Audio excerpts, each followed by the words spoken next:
Runecraft is a sacred power said to have existed since the dawn of mankind. The chosen ones born with runecraft defied the natural order with supernatural might. They reigned as leaders of all things. Under the rule of the chosen ones, the ancient people praised runecraft as a blessing bestowed by the gods. It was hailed as a miracle. However, among the countless runes in existence, there was one rune treated as a curse. This was the Azura rune. The scene shifts, and we see a boy with the Azura rune on his back running. The boy was heavily injured, and he had several arrows sticking out of him.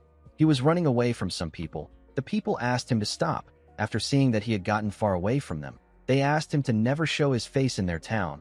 They called the boy a monster. The angry mob watched him as he ran into the snowfield. Even after getting away from the mob, the boy did not stop running. He didn't know where he was going, but he kept moving. He knew that he would die if he stopped moving. Since ancient times, those born with the Azura rune have always brought ruin to the world. At daybreak, the poor boy eventually collapsed out of exhaustion. He was bleeding out on the cold snow. Before he lost consciousness, he saw a blurry image of some people running towards him. The people seemed to be shocked to see someone covered in blood. Unfortunately for the boy, he couldn't move again. A man and his family moved close to him. The man asked his daughter and wife to use their runecraft to heal the boy. The poor boy lost consciousness before he could say anything. 7 years later, we are taken to a village. We see an old man and some people telling two men that there is no one with the Azura rune in their village. He reminded them that they have already looked through every shack in the village. He told them that it is time for them to get lost. The bald man and his comrade turned around. The bald man said that they are leaving. He told the old man that he is loud. After leaving the village, the two men went to report to their superior. The bald man informed him that there aren't any rune casters in the region. Their superior stretched out his hand and asked the bald man to move closer to him. When the man moved close to him, the superior shoved his hand into his body and crushed his intestines. The bald man spat out a large amount of blood. His comrade was shocked to see this. He screamed and called out to him. The superior watched as the bald man fell to the ground. He said that it is impossible for people like them, who have no runecraft or mana, to find his target. The being with the razor-sharp teeth said that he can smell it. He said that he can smell the reek of ruin. Later in the day, we see two people call out to some people known as Van and Linda. They told this two people that the two men are gone. Van and Linda came out of a tree trunk when they heard this. They were relieved to be finally able to catch their breath. The people that called out to them were the couple that saved our boy 7 years ago, and Linda is their daughter. The boy with long black hair is our protagonist. His name is Van. Van apologized to Linda's father for making the weird people come there again. The man smiled and told him that no one around there cares about that. His wife gently touched Van and Linda and told them that they are covered in dust. She asked them about why they always hide down there. Linda smiled and said that Van likes it there. Van smiled and turned to the tree. He revealed to them that this is where they saved him 7 years ago. He said that this is his favorite place in the whole village. Linda's father placed his arm around his neck and called him a precious kid. He turned to his wife and asked her about how the wedding preparation is going. She informed him that she is done. She said that they will start as soon as the sun sets. Later in the night, we see everyone gather around a large campfire in the forest. They designed the trees with lanterns. Van nervously stood in front of the fire. He wore a headband made out of leaves. He was standing in front of Linda. The girl seemed to be very happy. Her father told the two of them that they are now husband and wife. He asked them to say their vows in front of everyone. Linda told the people that she will make sure her husband is dried and happy so that he will forget how to cry. The villagers began to cheer for her. Van apologized to them for putting them in a tough spot again today. At the villages Van passed through, plagues, wars, massacres, and disasters never ended. Wherever he went, the screams of pain and despair followed.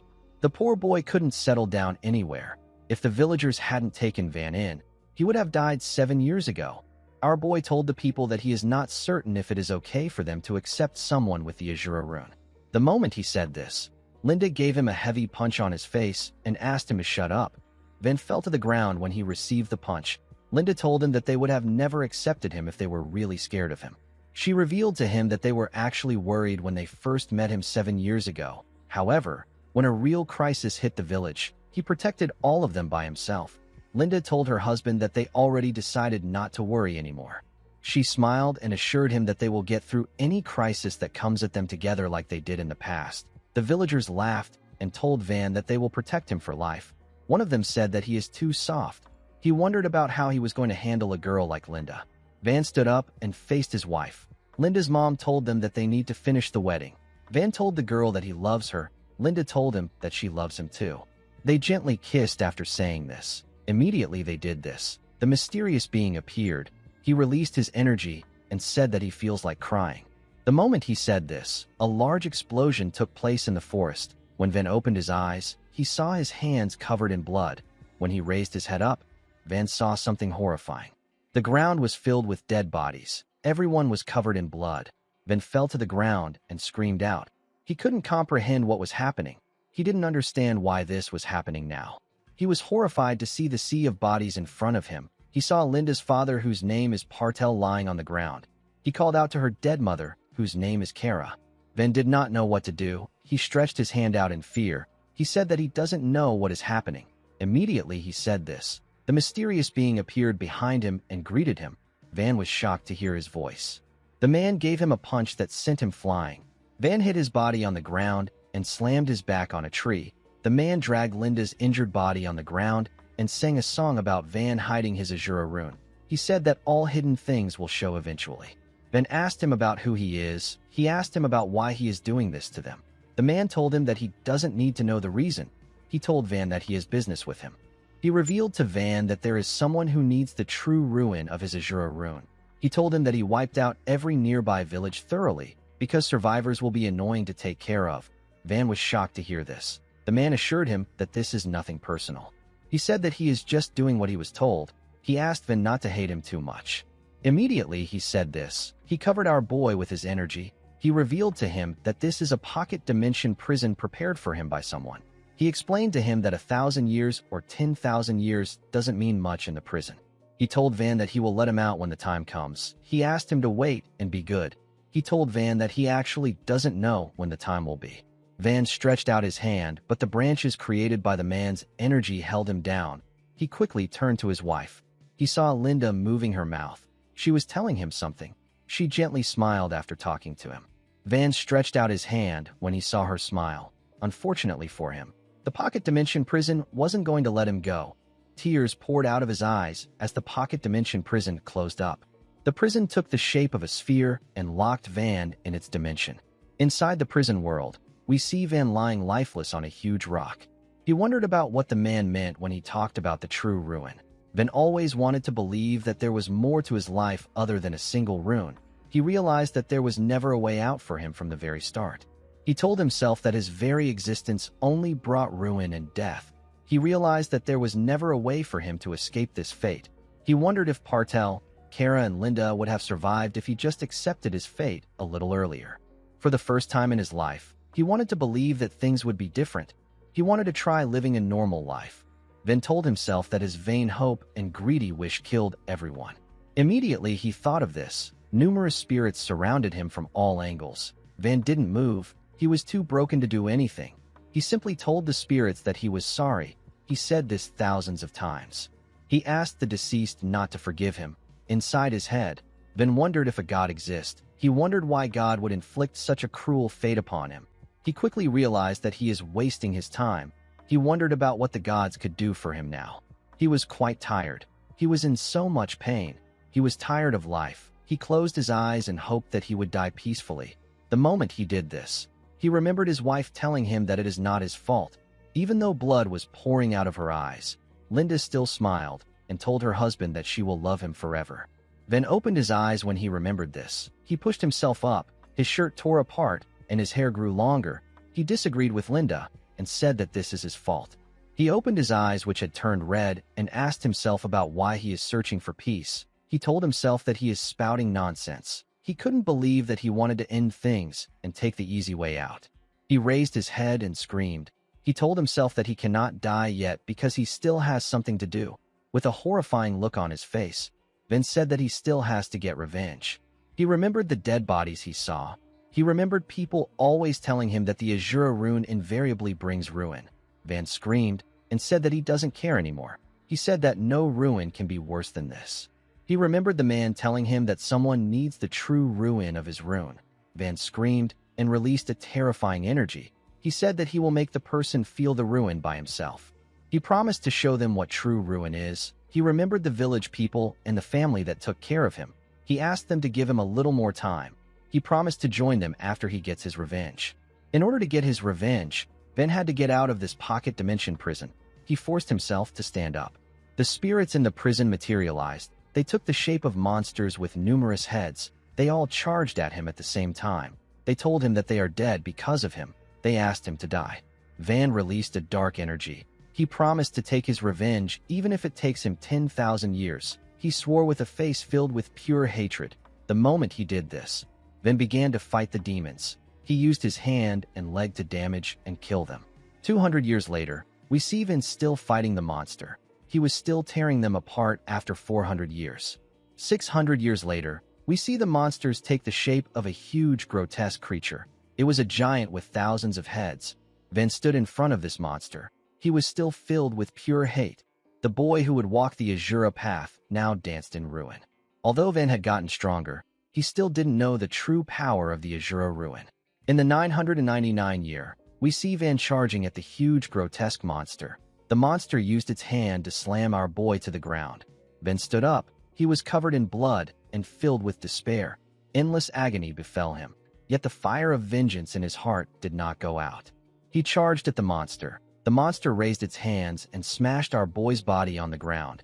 The entire dimension shook when it slammed Van to the ground. The monster raised its hand up. It was soaked in blood. Van was lying on the ground with his bones crushed. He was slowly losing consciousness. Our boy remembered asking Linda about her dream in a field. The girl told him that she wanted to become his wife and make her parents his in-laws. She said that she wants one son and one daughter. She stood up and revealed to him that she wants to get a home where he will always come back smiling. A gentle breeze blew and made the flowers move around her. Linda told him that she also wants to get a fence to keep him safe. She smiled and told Van that this is her dream. Van fully opened his eyes when he remembered this. The moment he did this, the true power of his rune got released. A crazy-looking demon smiled when this happened. Van screamed out in pain as his body pushed itself up. A dark energy got released from his body. His energy dragged some of the bodies on the ground and placed them on his body to create something. A huge explosion took place in the prison. When the smoke cleared up, we see Van in a new black armor. Our boy knew that this was the true power of ruin. The god of ruins, whose name is Azura, used the power of ruin to summon the armor known as helms. Van walked forward. He realized that no one would have died in the past if he had this power. He clenched his fist and took a stance. He smiled at the monster like a crazy person. He raised his hand and punched the air. His punch pierced the monster's stomach and sent it flying. It slammed its back on the ground. Van jumped and clenched his fist. He covered it with his energy. He activated the first manifested armament. He activated a technique known as Annihilation Fist through the armament. To use Annihilation Fist, Van is given a gauntlet imbued with the power to annihilate matter at the particle level. The destructive power of the technique depends on the user's mana. Van gave the monster a bone-shattering punch on its head. The monster grit its teeth, but it was unable to withstand Van's attack. Our boy crushed it with his fist and destroyed the ground. A large-scale explosion took place in the prison. In the outside world, we see a woman begging 3 bandits to spare her. She told them that she doesn't have any money. The bandits had already killed her husband. Their leader bent down and told her that he will simply take a few organs. The moment he said this, Van appeared behind him. Our boy's body was covered with different black lines which were left on him by his rune. He told the man that he has something to ask him. The leader turned around when he heard this. Van asked him about the year they are in. The man was surprised to hear this. He stood up and smiled. He placed his hand on Van's head and called him a curious young man. He told him that they are in the 1500 year. He asked him about why he is asking. Van didn't answer him. He was trying to calculate the time he spent in the prison. The man's comrade moved behind him and raised his weapon. The leader nodded at him when he saw this. The man slammed his mace on Van's head. Unfortunately for him, his mace shattered. Our boy wasn't even bothered about him. He realized that only 5 years has passed in the mortal world. The man was shocked to see what happened. The other bandits were also shocked to see what happened. With a scary look on his face, Van turned to the man who attacked him. He turned to the other 2 and gave them heavy punches. The men were unable to move. Van covered his fist with his gauntlet. He moved past the men and gave them light punches. However, these blows were too much for them. The upper halves of their bodies got blown away. Only their legs fell to the ground. The last man knew that he was dead. Van turned and called out to him. The man quickly answered him. With a smile on his face, our boy told the man that he has a question for him. On the continent of Aten, countless kingdoms have been founded there with the power of runecraft since ancient times. Among these kingdoms, there is a kingdom praised as the greatest kingdom in the history of Aten. This kingdom is the Zoe Kingdom. The Zoe Kingdom has dominated the continent as a hegemony for many years. They relied on their overwhelming military strength. The scene shifts, and we see Van showing the man an image of the mysterious man. The man informed him that the clothes worn by the mysterious man is only worn by sorcerers affiliated with the royal family of the Zoe Kingdom. Van asked him if he has really seen him. The man who was hanging on a tree smiled with broken teeth and assured our boy that he has seen the mysterious man. He said that he can't lie. Van asked him to share more details with him. The man revealed to him that a mercenary named Kezarak visited the leader, whose name is Digiol, and gave them a request 5 years ago. Kezarak said that the request came from some big shot. He told the leader that the request is nothing special. He explained to him that he needs to find someone and clear a few villages. He assured him that he will pay him a lot of money.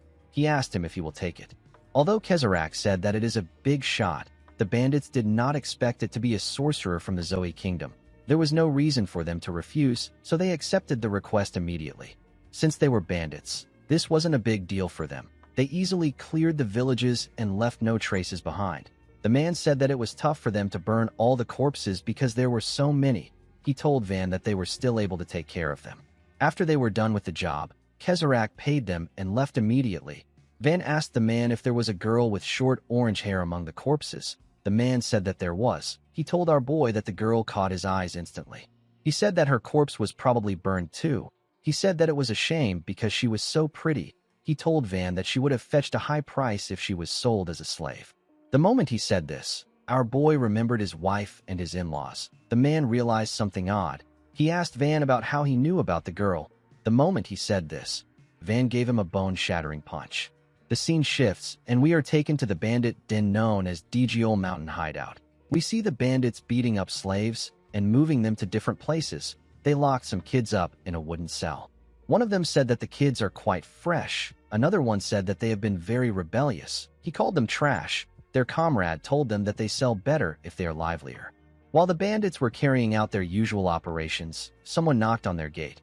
One of them quickly opened a small opening in the door. He saw the face of the man who received our boy's punch. The man said that he brought drinks. He asked the guard to open the gate quickly.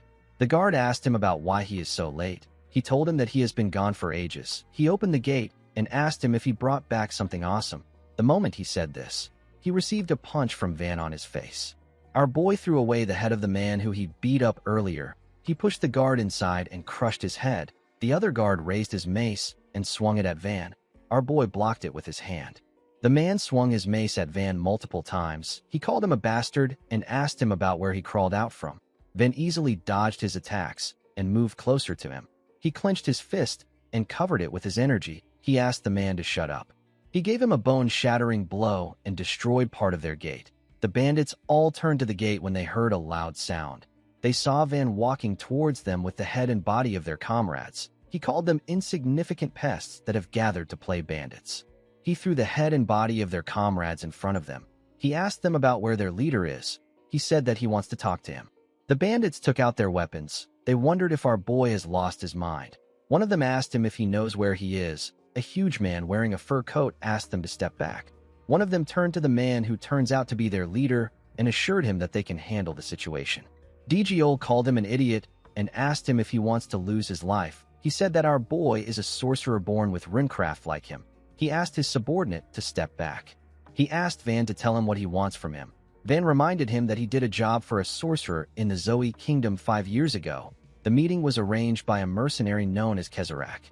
Digiol was impressed that Van was able to get this much information out of his subordinates. He asked our boy about what he wants. Van pointed at him and asked him to tell him where Kezarak is. He assured him that he will spare them if he does this. The man told him that he will tell his corpse where Kezarak is. Immediately he said this.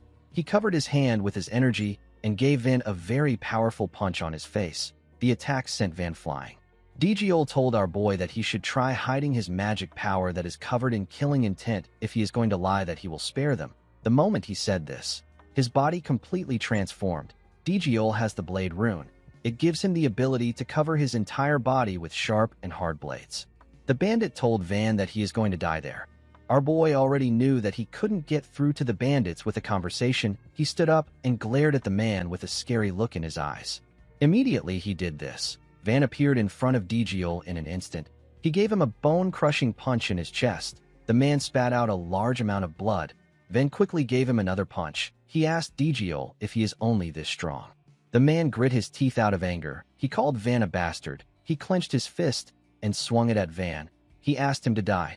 Our boy easily dodged his attack by moving back. DGO called him a rat bastard.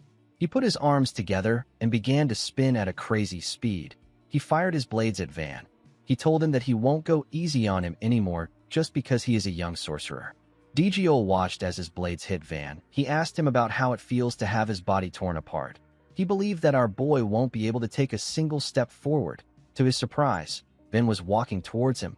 He asked our boy about how he is able to move. He asked him if he doesn't know pain. Our boy slowly covered himself in his armor. He asked DGO not to make him laugh. He completely covered himself in his armor and said that this kind of itch can't be called pain. DGO stopped spinning when he heard this.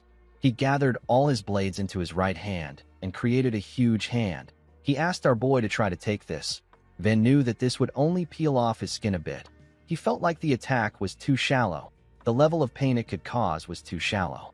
The swamp of pain Van fell into wasn't this weak. He clenched his fist and thrust it at DGO's fist.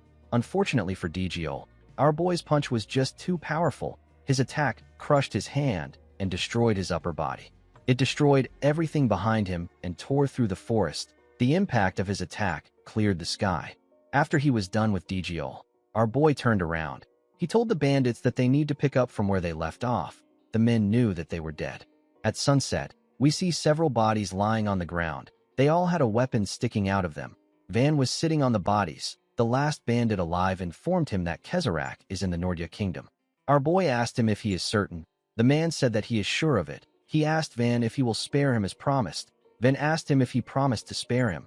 While shaking, the man told him that he did earlier. Van laughed and told the man that he was joking. The man nervously laughed. He said that he will take his leave. Van crushed his neck before he could move. With a scary look on his face, he told the man that he was joking when he said that he would spare him. He asked him about what he is laughing at. Later in the night, we see Van in new clothes. He was staring at something. He said that he would like to invade the Zoe kingdom. He said that he will meet Kezarak even if it takes some time. He told the thing that he will confirm things by himself. He asked Linda and his in-laws to wait a little longer. He said that he created a little present to appease them. He asked them to manage the present even if they don't like his artistic sense. The thing our boy was looking at was a cross he made out of the bandits' bodies. Van took out a torch. He told his family that their revenge is just starting. The moment he said this, he threw the torch at the bodies and turned around. He decided to go to the Nordya kingdom. The scene shifts, and we are taken to the Nordya kingdom. We see Van beating someone in the alley of Guild Street. The person told him that Anna Dalton will know. Van told the man that he should have said this earlier. He thanked him for the information and walked past the numerous people he beat up. Our boy tore the members of the gang apart. Now he needed to find out where Anna Dalton is. He knew that he couldn't afford to waste his time because there was no guarantee that what happened yesterday won't happen again today. The scene shifts, and we are taken to the day before. We see Van releasing a large amount of energy from his body. Our boy screamed out in pain as his energy poured out of his body. Van did not expect his magic power to be running wild. Nothing happened when he was locked up yesterday. Magic power is an unknown particle that cannot be seen with the naked eye, but it exists across the universe. The people who accumulate this magic power floating in the air within their body and manifest the ability of runecraft through the accumulated magic power are known as sorcerers. In other words, a sorcerer's body is a vessel that holds magic power. If this magic power runs wild within the sorcerer's body, the sorcerer could die. Van knew that his body could explode if his magic power continues to run wild. He realized that he must seal his magic power to stop the rampage. He placed his hand on his chest and slowly dragged his magic power back into his body. He was able to successfully take it back inside him. He fell to the ground and began to breathe heavily. He did not think that he would almost die. The scene shifts, and we are taken to the present. We see Van thinking about how he now has a very small amount of magic power. He knew that he could experience worse things other than his hair burning if he continues to abuse his magic power. In order to gain full access to his magic power, our boy decided to find out why the rampage happened in the first place. He realized that he needed to manage the small amount of magic power he had. While he was thinking, someone stood in front of him. Van asked the huge man to get out of the way. He said that he needs to pass. The huge man, whose name is Charlotte Jenny, told our boy that Madame Anna Dalton is currently using this place. He asked him to go back. Van told the man that he should have said this earlier. With a scary look on his face, he said that he has found the right place. He gave Charlotte a punch on his face. The man spat out some blood and fell to the ground. Van apologized to him and asked him to sleep for a while. He went into the building, which turns out to be a bathhouse. He saw 3 men wearing a blindfold standing in front of a big hot spring. The men were surprised to see him. The woman inside the hot spring also did not expect to see him. She wondered about what Charlotte was doing. She asked Van if he won't get out. Van carefully moved his hand. He told the woman that he is looking for a mercenary named Kezarak. He said that he heard someone there knows the man. The woman found it amazing that someone would go around calling Kezarak by name. She called Van a brat and told him that he is going to die without anyone knowing. Due to her reaction, our boy was certain that he had found the right person. He asked her to tell him everything about Kezarak. The woman laughed and called Van a crazy bastard. She ordered her men to rip his mouth off and bring it to her. The woman smoking a pipe is Anna Dalton. She is the #1 information broker in Nordya Kingdom. Her men accepted her order and released their magic powers. They began to transform. Their bodies became much bigger and stronger. It got covered with fur. The men transformed into werewolves with 5 eyes. They charged at Van together. Our boy slowly removed the cloth he tied around his hand to hide the lines on his body. He said that he wanted to talk about it. He didn't know why people make things hard every time. He dodged one of the wolves' attack and gave him a punch on his head. He gave another one a powerful blow in his stomach. The attack sent the werewolf flying. Immediately he did this. The 3rd werewolf attacked him for the side. Our boy dodged the attack. The werewolf's hand hit the wall. Another one tried to hit Van from the side. Our boy was able to dodge it by moving back. He covered his hand with his energy and raised his head up to see the 2 werewolves. He charged at them at a crazy speed and attacked them with a bone-crushing punch. His punch obliterated the werewolves and created a huge hole in the building. Van turned to Anna and asked her if she wants to have a peaceful conversation now. The woman did not expect him to be a sorcerer. She revealed to him that Kezarak is not there anymore. Our boy asked her about where he went to. Anna referred to him as a punk and told him that she is someone who sells information for a living. She explained to him that she can't tell him anything until she gets paid. Van asked her about how much she wants. Anna stood up and asked him about why he is suddenly acting sensible. Then explained to her that he is not a murderer. He said that he killed those men because they were trying to kill him. He told her that he is ready to pay a fair price if she can provide him the right information. Anna revealed to him that information about Kezarak and his current whereabouts will cost him 10,000 gold. She said that this is a fair price for the information. Van was surprised to hear the amount. He said that this is a lot of money. He told the woman that he did not expect it to be this expensive. Anna gently cleaned her hands. She told Van that she can't share any information with him if he cannot pay her. Our boy turned around and asked her to wait patiently. Anna was surprised to hear this. She asked him if he has a way to make the money. She asked him about why he is looking for Kezarak. She asked him if Kezarak killed his family. Van opened the door and asked her to mind her own business. With a scary look on his face, he told the woman that he might be forced to tear her mouth apart. He shut the door and left the building after saying this. Anna smiled and said that he is so scary. In the next scene, we are taken to Mercenary Street. We see Van register himself as a mercenary. He asked the attendant about when he can get started.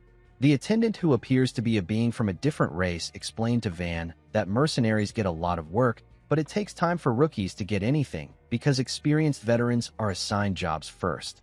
Although it might take some time for him to gather the money he needed, our boy was ready to wait. He already needed a legit way to make a lot of money. He had actually thought of threatening Anna to get the information he needed, but he could sense that the woman was not ordinary. Van didn't see the need in increasing his enemies. He remembered that his auntie Kara always advised him to make money through legit means. While Van was thinking, a girl wearing a hood approached the front desk and said that she wants to make a request. She said that she needs a mercenary with no experience. The man pointed at Van and said that he is a new mercenary who just registered now. The girl quickly turned to him. She asked Van about who he is. Our boy told her that he is the rookie who just registered. The girl said that her request is simple. She took off her hood and showed her beautiful face. She told Van that she simply wants him to take responsibility for one night. This girl is Leonati. She is 18 years old. The attendant and Van were surprised to hear what she said. Our boy turned to the side and called her a crazy woman. The attendant advised her to go to a brothel if she needs such services. Audie told them that it is a misunderstanding. She explained to Van that she is trying to hire an escort. Our boy walked forward and ignored her. Audie asked him to make a decision after hearing the compensation. Van told her that he hates the fact that his employer is already out of her mind. A huge fat man approached Audie and told her that he will take the job. He asked her about how much she wants to pay. Audie revealed to him that the pay is 10,000 gold. Van stopped walking when he heard this. Audie apologized to the man and told him that she can't hire a veteran with a well-known face like his. The man assured her that he is better than a rookie. Audie declined his offer. The man grabbed her hands and told her that he is better than Van. The woman asked him to let her go. The man was annoyed to hear this. He called her a frustrating young woman and told her that she should be thankful he is offering to take the job. Van moved close to him and referred to him as trash. He asked him to take his hands off the woman. The man was surprised to hear this. With a serious look on his face, Van referred to him as filthy trash and asked him to get his hands off his precious employer's body. The scene shifts, and we are taken to a forest. We see some masked people burning some civilians. A man begged them to spare his son, but the men didn't listen. They burnt all of them alive. After they were done, they moved close to their leader. One of them informed him that it is just a peasant house. He said that the peasants don't have anything valuable. He told his boss that they will still be able to make some money if they sell the organs of the peasants. The man from a different race asked his subordinate to do as he wishes. He asked him about the job they took yesterday. He asked him if they will be snatching a daughter of the Leon household.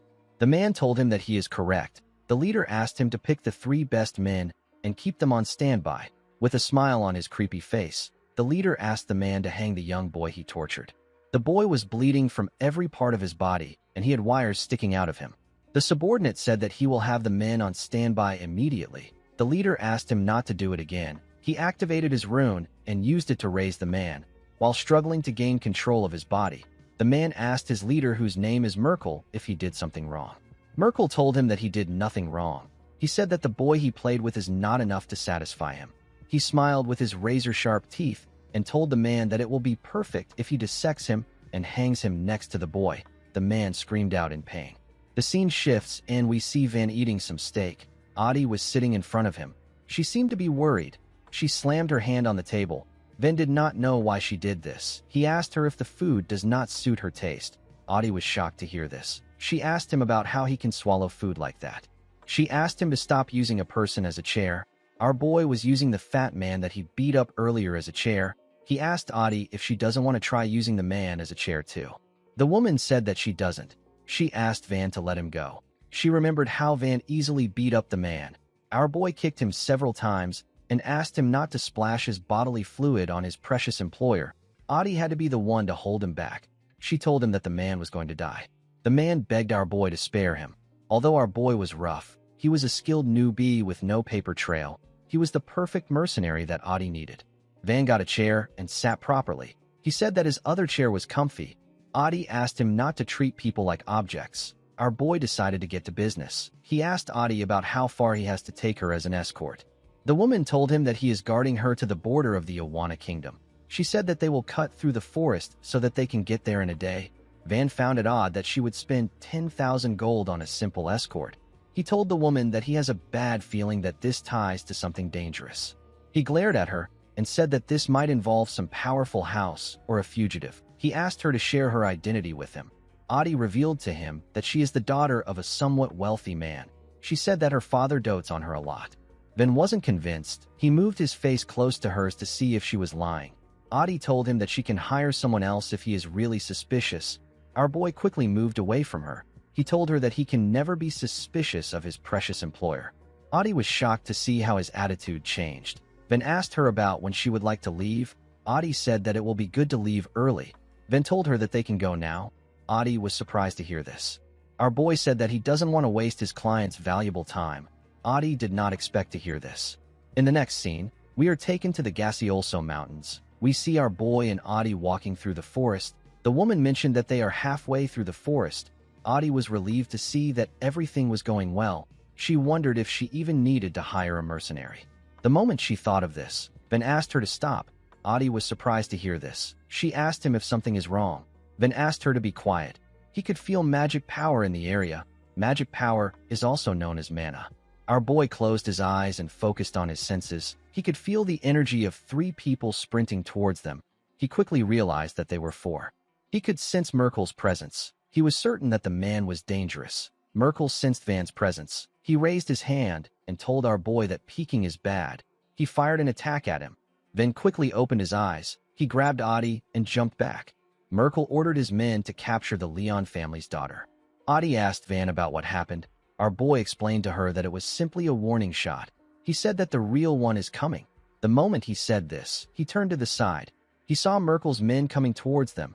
2 men attacked Van with their blades. Our boy blocked the attacks with his hands. The 3rd man quickly moved close to Adi. He wanted to grab her. Van sensed his presence. He pushed the other 2 back and gave the man a heavy kick in his chest. The kick crushed his body. The man fell to the ground and lost consciousness. The other 2 assassins quickly swung their blades at Van. Our boy dodged it and grabbed Adi. He moved back with her. After creating some distance between them, Van turned to the men. He removed the cloth on his hands and asked Adi not to move under any circumstances. He released his energy when he said this. Adi became nervous. She accepted his order. Van asked the men if they are bandits. One of them asked Van to leave Adi and back away quietly. He promised to let him go if he does this.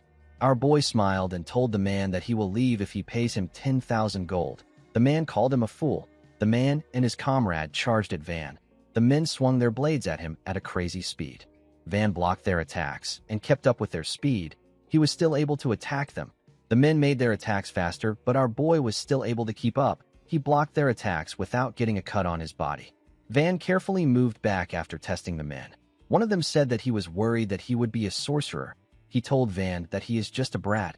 Our boy released his energy and said that he was just being careful. He told the men that he didn't expect them to be so stupid. Immediately he said this. He appeared in front of them and gave them several punches at a ridiculous speed.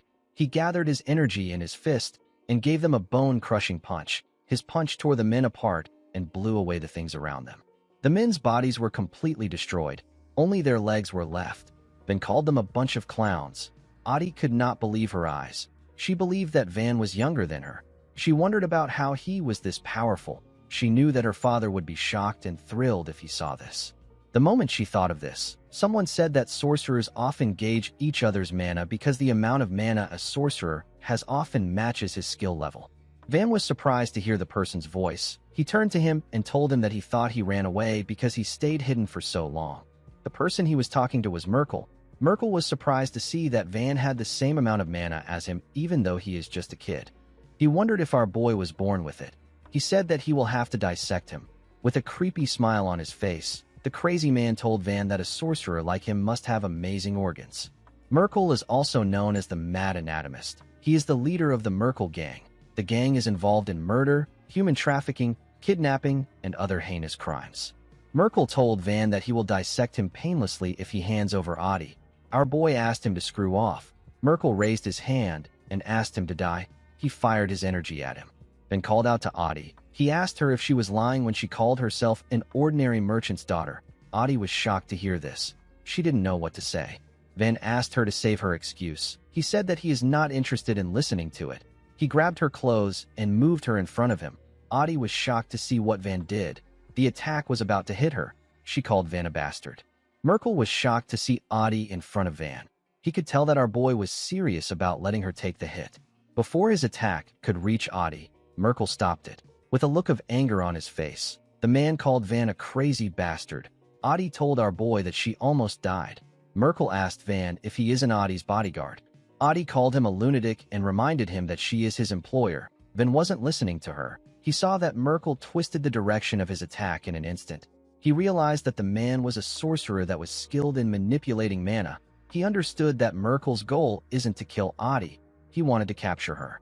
Van could not believe that Merkel wanted to take away his money. While he was thinking, Audie called out to him. She asked him if he is listening. Our boy told her that he will overlook her lie for now. Audie could not believe that he just brushed off the fact that he tried to kill her. Van moved close to her and asked her to stop arguing. He told her that he is going to throw her. He asked her to land safely on her own and hide like a mouse. He asked her if she understands. Audie was shocked to hear this. She couldn't believe that he wanted to throw her. Van asked her to relax. He assured her that she won't die. The moment he said this, he grabbed her clothes and threw her into the air with a large amount of force. He sent the woman away from the area. Merkel released his mana and asked the woman about where she is running to. He quickly began to run. Before he could get past Van, our boy grabbed his leg and asked him about where he is going. He clenched his fist and covered it with his energy. He dragged Merkel back and gave him a heavy punch on his face. He quickly changed his stance and gave the man another heavy punch in his stomach. Merkel got pushed back, but he was able to quickly regain his balance. He laughed like a madman. Van noticed something odd about the man. He was certain that his attacks landed on the man, but he could feel like they were blocked by something. Merkel smiled with his razor-sharp teeth. He told Van that he will carve him up and go after Audie. He asked our boy to look forward to it. He assured him that it will be an electrifying experience. The runecraft in Merkel's possession is the psychokinesis rune. His rune allows him to manipulate an object's physical state with mana. He also has the ability to discharge power in an instantaneous burst like a shockwave. Merkel raised his hand and fired an attack at Van. Our boy quickly moved to the side to dodge the attack. Merkel charged at him with this opportunity and gave him a punch when he got close to him. Van used his arms to block the attack. He realized that Merkel was good at hand-to-hand combat, and his body was clad in psychokinetic energy. Van quickly took a stance and gave the man a heavy punch in his stomach. The attack didn't move Merkel. He raised his hand and pointed it at Van.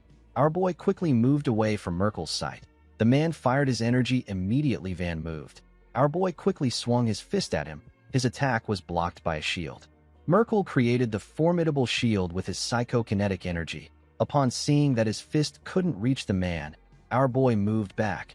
He did not like this annoying runecraft. He took a look at his arm. He noticed something odd. Merkel told our boy that he is wasting his time. He said that their mana may be at similar levels, but the abilities of their runes are worlds apart. Van wasn't really listening to the man. He was more focused on his arm. Merkel told him that he can take him in if he wants to work for him. He assured Van that he can earn several times the amount that Audie is offering him if he works for him. Van revealed to him that Audie agreed to pay him 10,000 gold. Merkel laughed when he heard this. He revealed to Van that they can get this kind of chump change by attacking 2 villages. He told our boy that he is getting paid a small amount for his skills. With a scary tone in his voice, Van asked him about what he means by attacking villages. With a smile on his face, Merkel said that he is involved in things like assassination, kidnapping, robbery, and human trafficking. He said that they do everything without asking questions and make a lot of money. He asked Van if he is interested. Our boy smiled when he heard this. He began to laugh like a crazy person. Merkel believed that Van was laughing because he liked what he heard. He said that he is such a good judge of character. Van released his mana.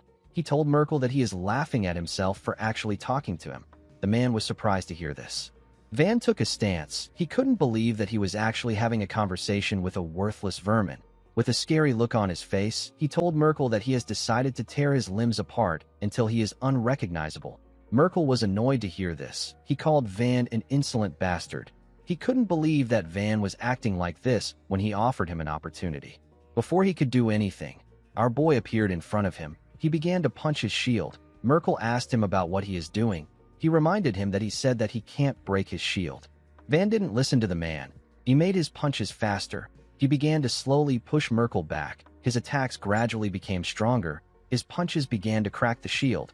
He was able to completely shatter it. Merkel was shocked to see this. Van gave him a punch on his arm. His attack blew away Merkel's entire arm. The man screamed out in pain. Van didn't give him the chance to rest. He gave him another heavy punch on his chest. His attack sent the man flying. He crashed on the ground. Merkel called Van an insolent bastard. He told him that he is no longer interested in his organs. He pushed himself up and told Van that he will pay the price for rejecting his mercy. Immediately he said this. He released his mana. He concentrated his mana into a triangle-shaped attack. He asked Van to be reduced to dust. He smiled and fired an attack known as psychokinetic blood strike at our boy. The powerful energy got fired at Van at a crazy speed. It destroyed the things around them. Merkel was shocked to see that Van was still standing. He was certain that they had similar mana levels. He couldn't believe that Van stopped his psychokinesis with one hand. Our boy found it funny that Merkel thought that they had similar mana levels. He released his mana and called Merkel an idiotic bastard. Merkel instantly felt Van's horrifying mana. He couldn't comprehend what was happening. He couldn't believe that Van possessed such a ridiculous amount of mana. Van appeared in front of him in an instant. He asked him to fall to hell. He activated the Annihilation Fist and gave Merkel several punches before he could even react. He gave the man a bone-crushing punch and used it to tear a hole in his chest. Immediately he did this. Our boy picked up his cloth from the ground and wrapped it around his arms. He simply walked forward. The moment he did this, the ground and everything around Merkel got destroyed. A huge explosion took place in the area. Our boy didn't even bother to look back. He decided to fetch his employer. Runecraft can be used in different ways. It can grant users the power to arm their entire body with blades. Some people can transcend space and time, and others can even tear through land and cut mountains with their power. Runecrafts are supernatural forces that defy the divine order of the universe and surpass the laws of physics. Among all this runecrafts, the one called the Azura rune is labeled as the worst in history. However, due to the actions of the boy who wields the rune, a new history is being written on the continent of Aten. In the next scene, we see Van find Audie sitting next to a tree. Audie quickly stood up and moved close to Van. She asked him if he was crazy. She asked him to tell her why he would just throw someone away like that. Van slammed his hand on the tree behind her. Audie became scared. With a scary look on his face, our boy reminded her that she is hiding something from him. Audie became quiet. Van asked her not to worry about it. He said that he is not very curious. He asked the woman to give him the money she promised since he brought her to her destination safely. Audie quickly took out a bag full of gold and gave it to Van. She told him that there is 10,000 gold in the bag. Van turned around and told her that he is leaving. Audie called out to him. Our boy stopped walking and turned to her. The woman hesitated and said that it is nothing. Van walked forward and said that he is really leaving. Audie wanted to take our boy to her family, but she didn't want to drag such a young mercenary into the war. She felt bad about letting Van go. She turned around and decided to return to her family. The scene shifts, and we are taken to Anna Dalton's third residence in the Nordya Kingdom. We see Van throw the cash on the ground in front of Anna. The woman was impressed. She believed that Van had someone backing him. Our boy asked her to give him the information he requested for. Anna told him that she will only take half of his money. Van did not expect to hear this. Anna revealed to him that she failed to track down Kezarak. She said that the man is incredibly thorough. She told Van that she will tell him about Kezarak and anyone who might know where he is. Our boy asked her to tell him quickly. Anna asked him if he has ever heard of a mercenary group called Tees. Van said that he hasn't. Tees is a mercenary group that is involved in various crimes like murder, kidnapping, human trafficking, assassination, infiltration, and more. The leader of Tees is Kezarak. The mercenary group started to become famous around 5 years ago. Now their influence is so great that they can dominate a small frontier nation. Anna explained to Van that it is currently hard for her to find the main base of Tees, and it has become difficult to get Kezarak's whereabouts. She told Van that she is not the kind of woman who would easily give up. She revealed to him that she has found the location and whereabouts of one of the Tees executives. She took out a poster of the executive and showed it to Van. She told him that he will immediately recognize the man thanks to the long scar on his face. This man is a brutal assassin born with the concealing rune. He has never failed to take out his targets. Van believed that the man will know where Kezarak is. He asked Anna to tell him where the man is. The woman revealed to him that the assassin is in Valhild City in the Bogra Kingdom. The scene shifts, and we are taken to Valhild City. We are taken to Merkel's group base. We see several dead bodies on the ground outside. Inside the base, we see more bodies on the ground. A man chased after some men with a weapon. The man easily cut down the men. One of Merkel's subordinates turned around when he saw the man who was killing his comrades. He asked the killer about why he is attacking them. The executive with the long scar on his face told the man that he is just doing what he was told. He said that he might have been given the order because their group failed the mission given to them by Kezarak. The man told him that no one mentioned that the woman was protected by such a monstrous bastard. He told the executive that they lost their chief because of him. The executive apologized to him. He explained to him that they didn't think that Merkel would be defeated by some frontier mercenary. The man couldn't believe that the assassin killed almost all of them because of a single failure. The assassin asked the man to think of it as punishment. He told him that they are both low-level killers. The man laughed when he heard this. He asked the assassin to screw off. Immediately he said this. He ordered the rest of his men to attack the assassin. The men quickly jumped out of hiding and charged at the assassin. The man told the assassin that he will be the one to die there. He raised his hand and activated his rune. The man uses the touch rune. It allows him to create a huge hand made of mana that can be freely manipulated. The moment the man activated his rune, he used the huge hand to hold the assassin down. He let his comrades get close to the assassin before they could swing their blades at him. The assassin apologized to them for what he was about to do. Immediately he did this. He activated his concealing rune and disappeared. Everyone was shocked to see this. They couldn't believe their eyes. The assassin appeared behind the man using the rune in an instant. The man quickly turned around when he sensed his presence. He realized that he was screwed. A while later, we see the assassin walk out of the building. He saw a man waiting for him outside. The man asked him if he has taken care of everything. The assassin asked the man if he cannot see that he is covered in blood. He told him that he can go inside to check by himself. The man said that he cannot do such a thing. He told the assassin that he must have handled it as clean as he usually does. The assassin asked him to get lost if he has confirmed everything. The man informed him that an investigation is being carried out on the mercenary who killed Merkel. He told him that the mercenary has black scars around his eyes and neck, due to the fact that the man was telling him about Van. The assassin asked him if our boy is now a target. The man laughed and told him that he is correct.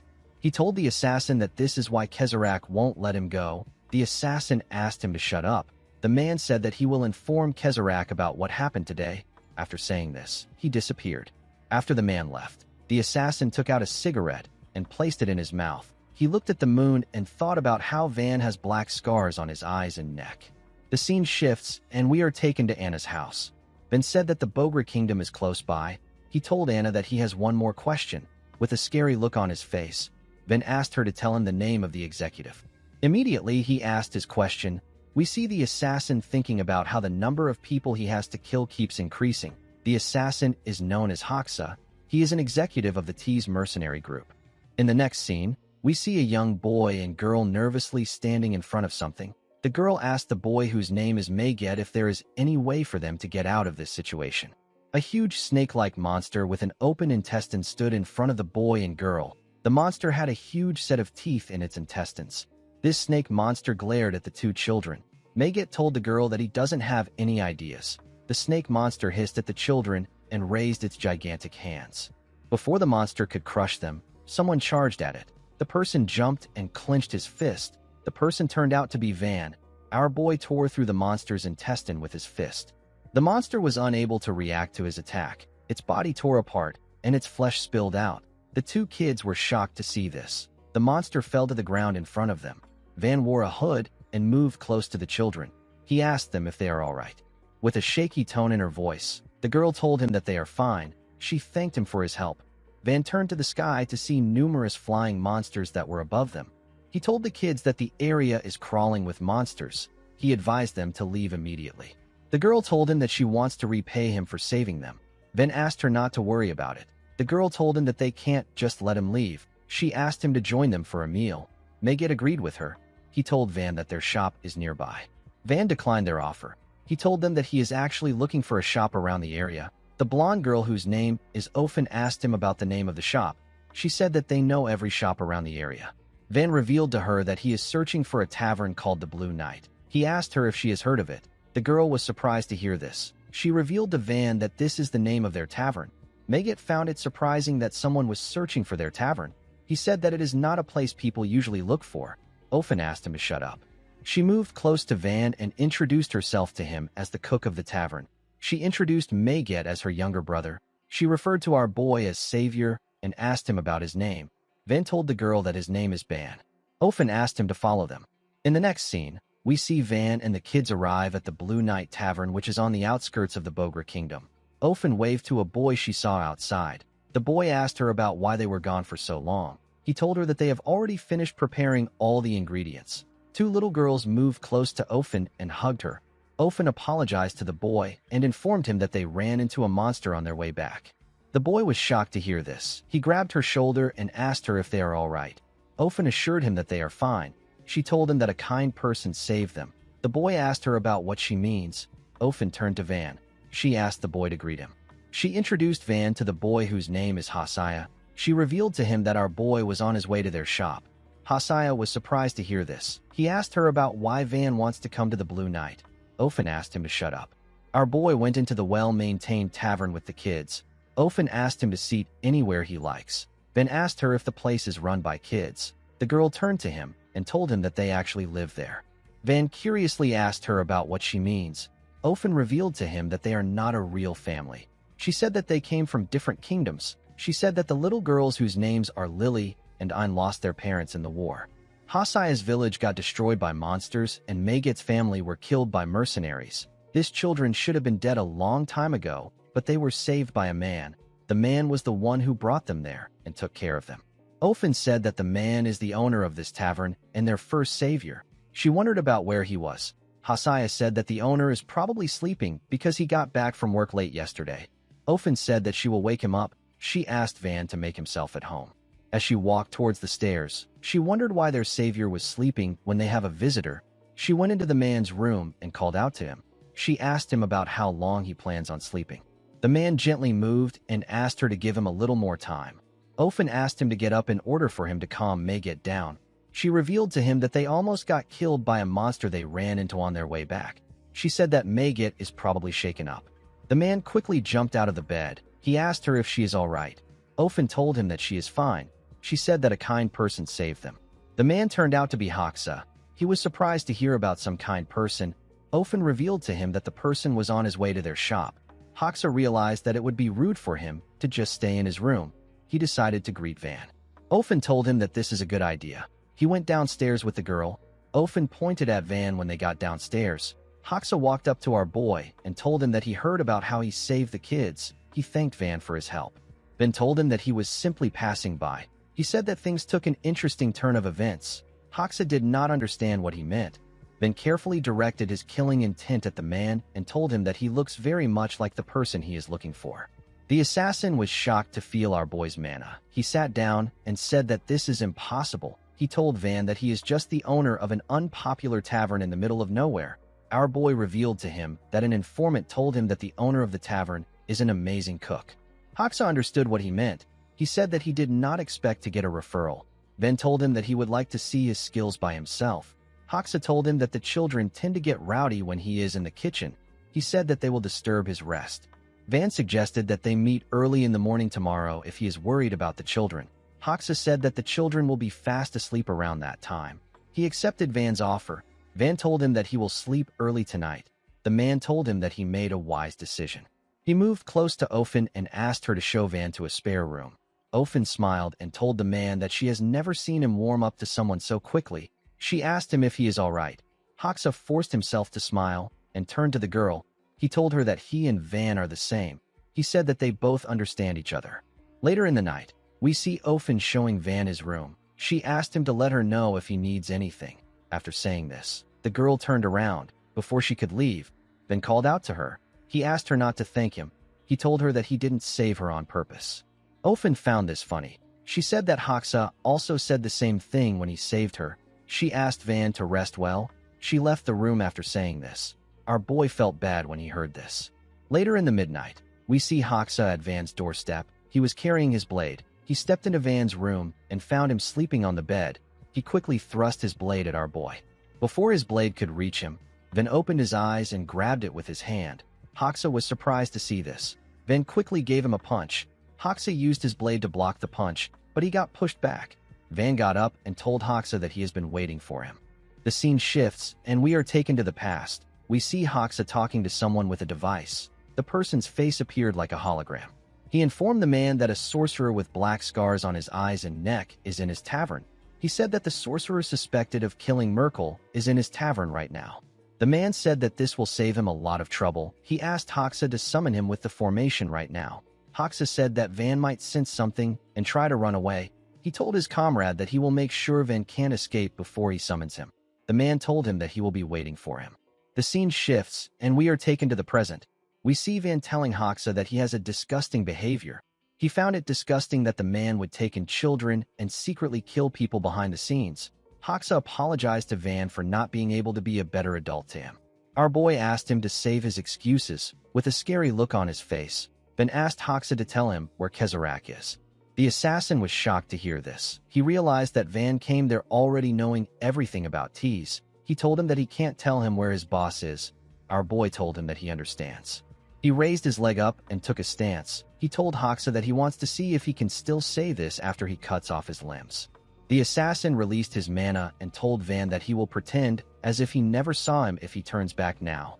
Our boy reminded him that he just tried to kill him earlier. Hoxa said that he understands. He took out a paper containing several words. He used his mana to activate the formation on the paper. The moment he did this, our boy got dragged into the formation. He found himself in a different place. He was in a cave that had no entrance. The only open space there was the ceiling. Van carefully looked around the tall cave. He realized that the cave was created with a formation. He remembered hearing about formations from Partel.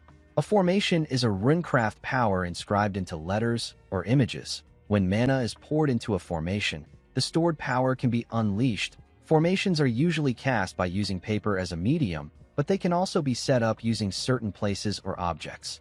Our boy wondered about where Hoxa went. He wondered if he ran away. Immediately he thought of this. Hoxa swung a blade at his head. Van was able to dodge the blade, but he got a cut on his cheek. He sensed mana in the blade that he dodged. He quickly moved back to dodge multiple slashes. He created some distance between himself and the blade. He charged at the location. He sensed Hoxa's presence and thrust his fist at it. His hand destroyed the wall, but he wasn't able to reach the assassin.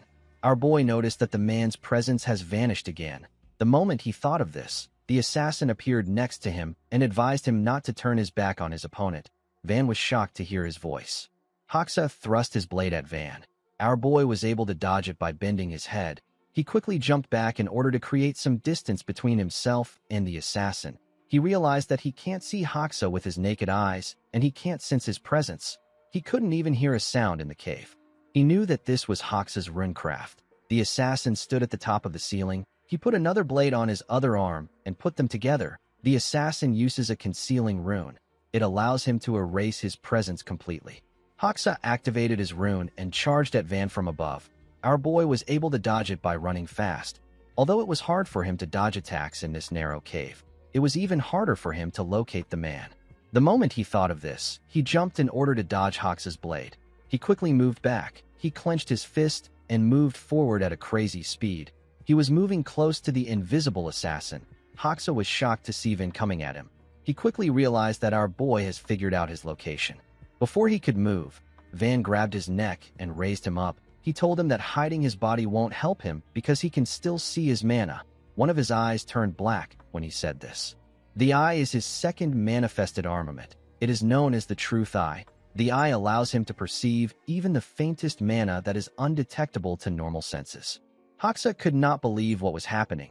Van slammed his body to the ground with a large amount of force. The impact of the attack destroyed the ground. Hoxa spat out some blood and rested his back on the wall. He told Van that he is the second rune caster to find him with mana alone in his 40 years as an assassin. Van asked him to tell him where Kezarak is. Hoxa asked him to tell him what he thinks of his kids. He said that they are quite adorable. Unfortunately for him, Van was not ready for his nonsense. He grabbed his arm and asked him to tell him where his boss is. He removed his arm and asked him to answer him. The assassin screamed out in pain, while breathing heavily. He said that he has murdered countless people because of Kezarak's order. He said that he is a man beyond forgiveness. Our boy placed his hand on his other arm. He told Hoxa that he will rip off his other arm if he confesses to him one more time. Hoxa said that he cannot die, yet even if everyone condemns him. He said that he hasn't protected the children yet. He asked Van to accept his apology. Immediately he said this. He took out another paper and inserted his mana into it. Our boy was surprised to see another formation. A portal appeared above Hoxa. A monster jumped out of the portal and gave Van a blow in his chest. The attack pushed him back. Hoxa's comrade was on the monster. He said that he has finally found our boy. Van gently cleaned the blood on his lips. With a menacing look in his eyes, he called out to the man and asked him if he cannot see that they are talking. Van noticed that he was bleeding in his stomach. He realized that the monster's claw went into him. The man carefully looked at Van to see if he was his target. The fact that our boy was able to drive Hoxa to this point convinced him that Van is the one who killed Merkel. Hoxa pushed himself up. He advised his comrade to be careful. He informed him that Van found him with his rune. He said that he can't even guess his level as a sorcerer. The man was impressed when he heard this. He did not think that someone so young would be this powerful. Van called out to the man. He asked him if he is willing to answer his questions. The masked man asked Hoxa about what our boy is talking about. Hoxa revealed to him that Van asked for Kezerak's location. The man laughed and apologized to Van. He took off his mask. With a creepy smile on his face, the man told Van that there is no one who will answer his question. This bald man's name is Bridgeton. He is also an executive of Tease. Van realized that he couldn't talk things out with the man. He charged at the bald man. He clenched his fist when he got close to him. The monster behind Bridgeton clenched its fist when it saw Van. It quickly attacked our boy before he could touch Bridgeton. Van was able to block its attack with his fist. Immediately he did this. Hoxa appeared behind him. Our boy quickly turned to see the man. Hoxa swung his blade at him. Van jumped to dodge the man's blade. The monster's fist hit the ground when Van went up. Our boy clenched his fist and swung it at the monster while he was in the air. The monster raised its hand to block his attack. Van told it that it is not wise to block his attack. Immediately he said this. He slammed the monster's hand to the ground and destroyed it with his punch. The monster screamed out in pain. Our boy ran forward the moment he landed on the ground. Bridgeton smiled at him. He told him that he has achieved remarkable things as a young sorcerer. He gathered his mana in his hand and asked Van to tell him what he will do next. He revealed to him that the amount of monsters he controls is not limited to one. The moment he said this, several monsters came out of portals in the air. Bridgeton used his rune to bring them down. Bridgeton has the summoning rune. It allows the user to summon a subspace connected to another dimension. This makes it possible for him to store and retrieve anything he needs. Our boy saw the monsters coming towards him. He believed that it didn't matter because he could destroy them all with his attacks. Before he could do anything, Hoxa attacked him. He told Van that he let his guard down. He landed 2 cuts on Van's knees. This made Van lose his balance. The huge monsters fell upon our boy and pressed him down. Van was unable to move. The monsters held him down with their bodies. Bridgeton moved close to him. He was amazed to see that Van was all right. He told him that one of these monsters is enough to crush a normal sorcerer. He couldn't believe that Van was not injured. He asked him about the type of rune he uses. He asked him if it is body enhancement. Van told him that he is the only one allowed to ask questions. He advised the man to give him the answer he wants. Bridgeton smiled when he heard this. He told him that he likes his fiery personality. He offered to make Van an assassin of T's assassination squad. With a creepy smile on his face, he raised his hand and activated his rune. He told Van that he has to first make him his slave. Bridgeton has another rune known as the Domination Rune. It is a rune that allows the user to invade a target's inner world. The user will destroy the existing version of the person and reshape their identity into whatever they wish. Van was shocked to see that the man had 2 different runes. Bridgeton quickly placed his hand on our boy's head. He told him that he will soon be reborn. The moment he said this, Bridgeton found himself in a world covered with red clouds. Even the ground was red. The man wondered about where he was. He quickly realized that he was in Van's inner world. Bridgeton had turned countless monsters and sorcerers into his slaves with his domination rune, and he has never failed before. He believed that he would always be able to take over his opponent's mind no matter how strong they are. When the man turned around, he saw a huge demon carrying a huge sword. The demon was smiling at him. Other demons appeared around the man. They stood on opposite sides and held flags and weapons. It was an army of demons. Bridgeton always believed that he would win, but he didn't know that he had come across someone he shouldn't have met. A boy who was neither living nor dead. A boy who survived with nothing but vengeance on his mind and endured 1,000 long years in a deep and dark abyss of pain. In the middle of the demon army, something with long hair came down from the sky. The thing moved close to the sorcerer. He was horrified when he looked into its eyes. He couldn't even run. This demon looked like the Azura rune on Van's back. The demon smiled at the sorcerer. Bridgeton didn't think that he would meet this kind of thing in someone's inner world. He didn't know the kind of world that Van had created in his mind after suffering for so long. The demon stopped smiling at the man. Its head became bigger, It manifested thousands of faces. Bridgerton became terrified when he saw this. He got devoured by the demon. He quickly got dragged back to reality. He began to breathe heavily. While he was struggling to catch his breath, Ben called out to him. He released his mana and told him that it is quite rude for him to peek into someone else's mind.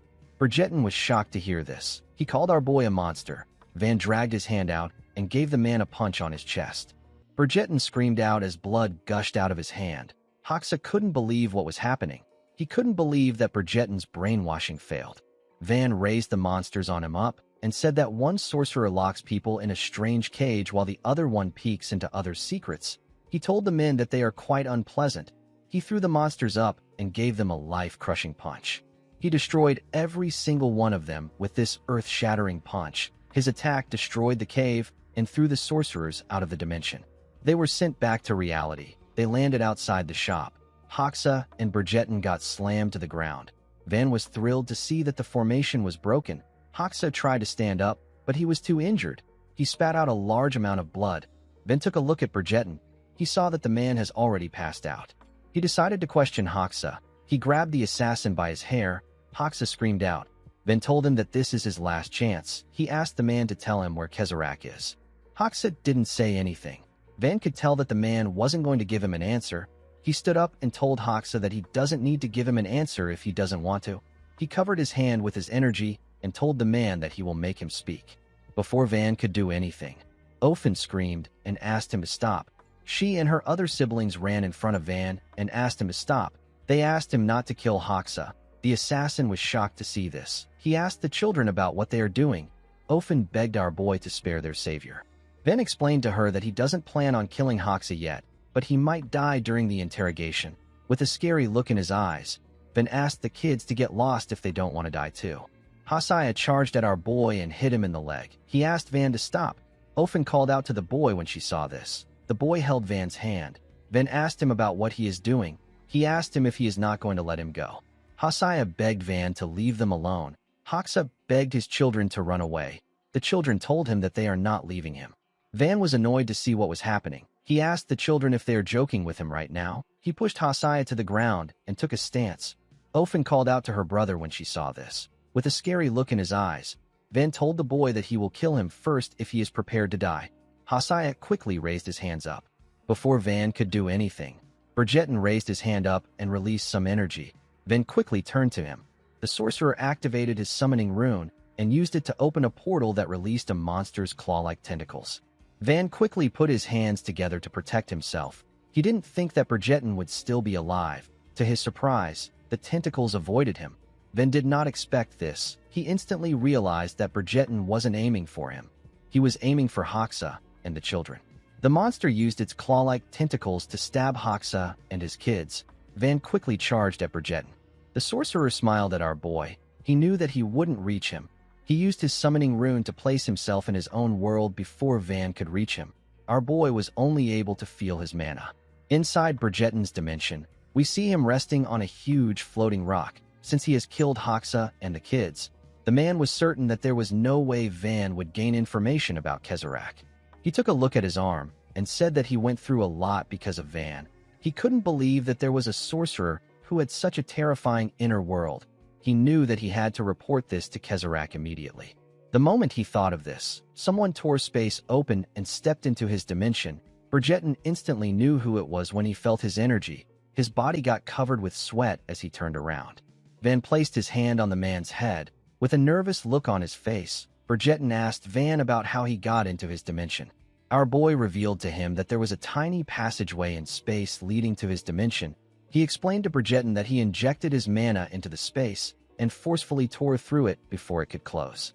Van told the sorcerer that he should have properly locked his door. He said that he is sick of dimensions. Bridgerton knew that he was screwed. Van asked him not to worry. He told him that he doesn't intend to kill him yet. He told Bridgerton that he has to answer his questions since he has killed Hoxa. He assured him that he will take him out in a month's time.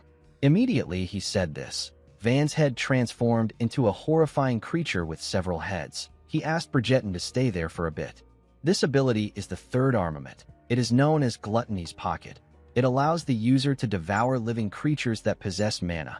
The only limitation is that it can't devour creatures who possess more mana than the caster. The heads morphed into a gigantic head. The head used its tongue to grab Bridgerton. The man screamed and said that he doesn't want to go back into Van's world. He begged our boy to forgive him. Unfortunately for him, he got swallowed. After he swallowed the sorcerer, our boy's head slowly returned to normal. He stepped out of Bridgerton's dimension. He noticed that Gluttony's pocket consumes a lot of mana. He realized that it was quite risky for him to use it. He fell on his knees and tried to catch his breath. He looked around and saw the bodies of the kids lying on the ground. He wondered if everyone was dead. Since he had secured a hostage who would provide necessary information, Van decided to leave the place and recover his mana. The moment he turned around, Hoxa asked him to wait. He told him that Ofen can still be saved. With a tear in his eye, the man begged Van to save the girl. Our boy turned to him when he heard this. In the next scene, we see a man standing over Hoxa's body. The man said that a fierce fight took place in this place. His comrade picked up Bridgerton's arm and told him that Bridgerton lost his arm. The man couldn't believe that someone killed 2 executives of Tease. He said that the attacker is insane. He asked his comrade, whose name is Mongo, if he can find the culprit. Mongo said that he can. He said that he can still smell something even though it is faint. He said that our boy was there until yesterday. The man wearing an eye patch summoned some men known as Raven. The men came out of his shadow. The man ordered them to report the situation to Kezarak. He said that he will track their culprit with Mongo. The men accepted his order. The man turned to Hoxa and wondered if this is the end he wanted so badly. He said that it is an empty and meaningless end. The scene shifts and we are taken to the mountains. We see Ofen open her eyes and scream. When she raised her head, Ven asked her if she is finally awake. The girl asked him about where they are. She quickly turned to him and asked him about Hoxa and the kids. Ven revealed to her that everyone else died. The girl was shocked to hear this. Blood gushed out of her eyes. She screamed and said that this can't be true. She told Van that he saw the wrong thing. She slowly pushed herself up and said that she has to go save everyone. She said that they can't die yet. Van asked her to shut up. He revealed to her that he buried the children's bodies himself. The girl fell back down and screamed. She said that this can't happen. She asked our boy about why he saved only her. She told him that he should have just let her die with everyone. She asked him to tell her why he saved her. Van asked her not to delude herself. He revealed to her that he only saved her because he needed her. Immediately he said this. Van remembered the conversation he had with Hoxa before he died. He asked the man to tell him why he should save the girl. He said that Ofen won't last on her own even if he saves her. She will either be torn apart by monsters or killed by bandits. While struggling to catch his breath, Hoxa informed Van that Ofen knows about Kezarak and Tease. He told him that the girl can provide him information. Van was surprised to hear this. Hoxa begged Van to simply take Ofen to a random village. He said that the girl is strong and lucky enough to survive. He was certain that she would be able to live on her own. Van asked the man about what he should do if Ofen doesn't know anything. Hoxa asked him to do whatever he likes. He told him that he can kill her if he wants. Our boy realized that the man wasn't lying. He agreed to help the girl. Hoxa begged Van to save her. After doing this, he died. While Ofen was crying on the ground, Van grabbed her neck and raised her up. He apologized to her and told her that he can no longer wait. He asked her to tell him about Kezarak. The girl seemed quite lifeless. She hadn't processed her grief well. Nevertheless, she still spoke. She told our boy that Kezarak is probably in the Varkan kingdom. She revealed to him that the man said that he was heading out to carry out a commission for the king of Varkan the last time he came to see Hoxa. Van asked her to describe Kezarak to him. The girl revealed to him that his appearance changes every time he came to see Hoxa. She said that this is probably due to the rune he wields. Van asked her if she knows anything about Kezarak's rune. Ofen said that Hoxa once told her that Kezarak is a sorcerer born with a rare set of 3 runes that are counted among the continent's rarest. Van did not expect the man to possess 3 runes. He knew that Kezarak was going to be hard to deal with. He let go of the girl and told her that they have no time to waste. He said that they will talk on their way. Ofen asked him about where they are going. Van revealed to her that he made a deal with Hoxa to take her to a safe village. He told her that this is also his way of repaying her for the information. Ofen was shocked to hear about the deal Hoxa made on her behalf.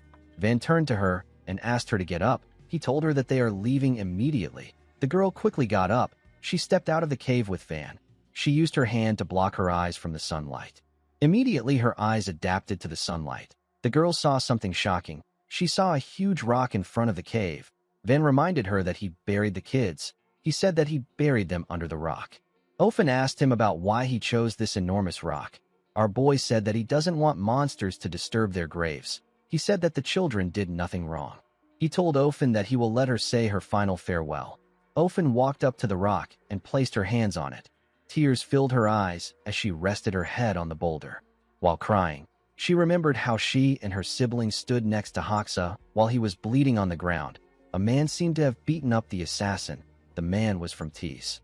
The man asked Hoxa if he escaped from Tees only to babysit kids. He asked him if he will return to his beautiful assassin form once he kills the kids. The man turned out to be Kezarak. Hoxa begged Kezarak to forgive him. He begged him not to kill the kids. Kezarak turned around and told Hoxa that his missions will be doubled from now on. He asked the assassin to never try to run away if he wants to keep playing orphanage director. After Kezarak left, Ophan asked Hoxa if he is fine. Hoxa smiled and apologized to the kids. He said that he looks pathetic. He hugged them and asked them not to worry. He assured them that he will protect them. Megat told Hoxa that he smells like meat. The man laughed out loud when he heard this. The kids also laughed. Ophan remembered Hoxa showing her the name of the tavern after he opened it up. He asked her if she likes the name. Ophan told him that it is terrible. Hoxa asked her if it is really so bad. The girl remembered how she played with her siblings in their peaceful environment. Although they were not a perfect family, they still managed to make things work. Ophan scratched her bare hands on the rock. She was filled with so much rage. She asked Van if he intends to kill Kezarak. Our boy said that he does. With a look of anger on her face, Ophan asked Van to take her along. She said that she wants to tear the bastard apart. In the next scene, we see a man sniffing the ground. The man turned out to be Mongo. Mongo told his comrade that Van was just in the area some hours ago. He looked at the huge rock and said that Van's scent is very strong around there. His comrade said that this is good news. He said that they will soon meet the one they are searching for. In the next scene, we see a man walking up the stairs. The man went to a door and knocked on it. He went inside and told the person inside that he came to report something to him. The person turned out to be Kezarak. Kezarak rested on his chair without his shirt. He told the man that he already knows that Merkel's gang failed.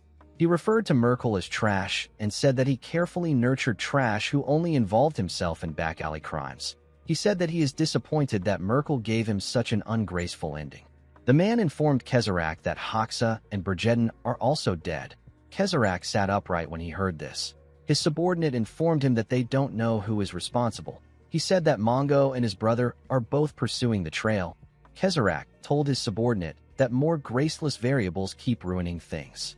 The man asked him if this is the work of the Ethos Order who have been tailing them for some time. Kezarak said that it is possible, but the situation feels different. He said that this feels like it is something else. He told him that a foreign third party is intervening. Immediately he said this. He took out a scroll and burned it. Since their culprit took out Hoxa and Berjetin, who are 2 out of the 10 executives, Kezarak asked his subordinate to tell Mongo and Tomoto to stand by even if they find the culprit. The scroll he burnt turned into a portal. Kezarak told the man that this is a critical moment. He told him that they can't afford any more disruptions. The man bowed his head and asked his lord if he should resolve the issue himself. Kezarak told him that there is no need for him to also get involved. Immediately he said this. Kezarak made clothes appear on his body. He told the man that he is heading to the Varkan kingdom right now. He told him that he will leave every petty issue that comes up entirely to him. The man said that he will remember this. The scene shifts, and we are taken to the Varkan kingdom. Someone welcomed Kezarak to the castle. Kezarak asked him about where the king is. The man informed him that the king is waiting for him. He asked him to go in. Kezarak and the man walked forward. He and the man stepped inside the king's courtroom. Kezarak bowed his head to the king and asked him to forgive him for the discourtesy of arriving late to the meeting. The king laughed and asked him not to worry about it. He asked him if he has completed the job he gave him. Kezarak informed him that the coarse sorcerers of the Aran kingdom have been eliminated just as he desired. He told the king that he can rest easy now. He asked him for the promised payment. With a smile on his face, the king told Kezarak that a problem has arisen. He said that their kingdom is ringed by steep mountains and their resources are pitifully lacking. The one land where they could gain diverse resources was lost in the recent war against Aran. Kezarak reminded the king that this is why he entrusted his organization with the task. He reminded him that he asked them to eliminate the key sorcerers of Aran to prevent further losses and reclaim the land that was taken. The king told Kezarach that the T's mercenary group handled the task splendidly. Kezarach asked him about what the problem is. The king stood up from his throne and said that even if he took such actions in pursuit of greatness, it is still normal business among nations. With a disgusting look in his eyes, he asked Kezarach if he knows what will happen if word spreads across the continent that he involved a mercenary group that is infamous for engaging in dirty and vile work into his business. He told the sorcerer that just thinking about it gives him a headache. Immediately he said this, a large amount of warriors came out and the door of the courtroom got locked. Kezarach asked the king if he wants to kill him to erase all traces of his work. The king smiled like a deranged person and told him that there was never any payment promised to him. He said that he spent a lot of money to make his courtroom match that of the Zoe kingdom. Instead of panicking, Kezarach laughed. He laughed like a crazy person. The king asked him if he is going mad before his death. Kezarach released a small amount of energy. He told the king that he is not shocked to see that someone as graceless as him doesn't have anything in his treasury. He said that he was far too complacent. The king advised Kezarach not to struggle. He told him that his resistance will be futile. He explained to him that he has other people beyond the 30 finest sorcerers of Varkan that are gathered there. He revealed to him that he has soldiers stationed in every part of the castle. The king laughed like a crazy person and told Kezarach that he is actually paying him. He explained to him that the money he used to hire the sorcerers there is enough to cover his fee. Kezarach told the king that it is too late. He told him that he brought back the memory he hates the most. Immediately he said this. The man that entered the castle with Kezarach placed his hand on his back. He told Kezarach that the transfer of artificial mana is complete. Kezarach released his energy and said that royalty in small kingdoms and mighty empires are no different in the way they behave. He snapped his finger after saying this. He told the king that his kingdom is finished. He told him that he will take his kingdom as payment. To the king's surprise, nothing happened after Kezarach said this. He laughed and asked the man if he is joking with him. Immediately he said this. A light shined behind him. When he looked outside, he saw that the sky had changed colors. A ridiculously huge statue came out of the sky. The statue began to descend from the sky. The sorcerers in the room quickly ran towards the king. Unfortunately, they were too late. The statue covered the entire palace. The moment it touched the ground, it released a bright light. It destroyed the entire palace in one go. A minute later, we see Kezarach's subordinate call out to him. He told his lord that nothing survived. He said that everything was wiped clean. Kezarach picked up something from the ground and said that things that aren't clean are never beautiful. He picked up the king's crown and carefully looked at it. His subordinate told him that he will guide him to his next destination. Kezarach suggested that they walk this time. He looked at the sky and said that today is particularly beautiful. This overpowered monster with black hair and silver glasses is the leader of T's. The scene shifts, and we are taken back to the time Ofen asked Van to take her with him. She said that she wants to tear Kezarach to shreds. Van turned around and told the girl that she is out of her mind. Ofen told him that she can't just continue living her life as if nothing happened. Van told her that she would be better off spending the rest of her days in peace. He explained to her that he has no intentions of protecting her. He told her that he might even kill her by himself if she gets in his way. The girl asked him to do as he likes. She said that she doesn't care. Van walked forward and told her that he is heading to the Varkan kingdom. He asked her if she is really planning to follow him. Ofen asked him to kill her anytime she gets in the way. Van told her that they are leaving right now. Later in the night, we see Tomoto and his brother looking at Van and Ofen from a distance. Tomoto was happy to see that they had finally caught up to Van. Mongo reminded his brother that Kezarach ordered them to wait quietly. Tomoto smiled and told him that this is their chance. He said that they can capture Van and offer him to Kezarach. He told Mongo that this is their chance to repay Kezarach for taking them in. He asked him if he likes this idea. Mongo told his elder brother that he will do as he says. Tomoto was happy to hear this. He released his energy and said that they will keep tailing Van until they find a clear chance to kill him. Mongo told his brother that he understands. As they walked through the forest, Van noticed something odd. He asked Ofen to tell him the amount of times they have walked past a certain huge tree. The girl said that this is their third time. Van said that they must be lost. Ofen wondered if they are in a certain forest. She told herself that this is impossible. Van asked her if something is wrong. Ofen revealed to him that Hoxa told her a story about a certain forest when she was little. Hoxa told her that the mountain where they opened their tavern used to be a monster's lair. The entrance of this lair is called the Moor Forest. If a person steps into the Moor forest, they can never get out. Van asked her if she is saying that they have wandered into the Moor forest. He told her that the forest is nothing more than a ridiculous superstition. Ofen told him that the story is quite true. She said that there are countless monsters living in the Moor forest. Immediately she said this, the tree next to him opened its multiple eyes and turned to him. Van was surprised to see the monster. Ofen quickly covered her mouth to stop herself from screaming. The tree monster smiled and raised its hand. Before it could crush Ofen, Van grabbed her and jumped out of the way. The monster's fist crushed the ground. Van threw Ofen aside when he landed on the ground. He clenched his fist and appeared in front of the monster in an instant. He swung his fist at it. The monster tried to block his attack with its branches, but it couldn't withstand Van's strength. Our boy obliterated it with a single punch. After taking care of the monster, Van called out to Ofen. He advised her to hide well if she wants to live. He raised his head up to look at the large amount of tree monsters that came to life. He couldn't believe that he thought Ofen was just telling him a folktale. The monsters screamed and charged at him. Later in the morning, we see Van take out the last monster with a single punch. After he was done with the monsters, he asked Ofen to come out of hiding. The girl stood up when she heard this. She looked at the countless bodies on the ground and asked Van if he is all right. Van said that he is fine, but he was acting strange. He noticed that his mana was draining much faster than usual. It was like the forest was sucking away his mana. Van's vision quickly became blurry. He realized that he was hallucinating. Van wondered about the kind of forest he is in. Immediately he thought of this. Someone landed behind him. Van quickly turned around. He saw Tomoto behind him. The man smiled and told Van that it is already too late. He covered his hand with his mana and charged at Van. He tried to hit our boy in his chest. Van was able to dodge Tomoto's attack. He was shocked to see the man. He didn't know what was happening. Before he could step back, Tomoto placed his leg on his neck and grabbed his arm. He locked Van down with his position. Van was unable to move because the hallucinations were draining his strength. While Van was trying to put himself together, Tomoto said that this fight might go easier than he expected. Tomoto is the executive of Tease who is responsible for battlefield operations. He smiled and told Van that a sorcerer shouldn't waste their mana so carelessly. He said that mana is quite precious. Van was shocked to hear this. He called the man a cocky bastard. He raised his other hand and used to give him a heavy punch in his chest. His attack destroyed the ground. To Van's surprise, the man smiled at him and said that this is an unexpected result. He told Van that he is quite pathetic compared to the monsters he has faced. Tomoto didn't get a single injury. Only the ground got destroyed.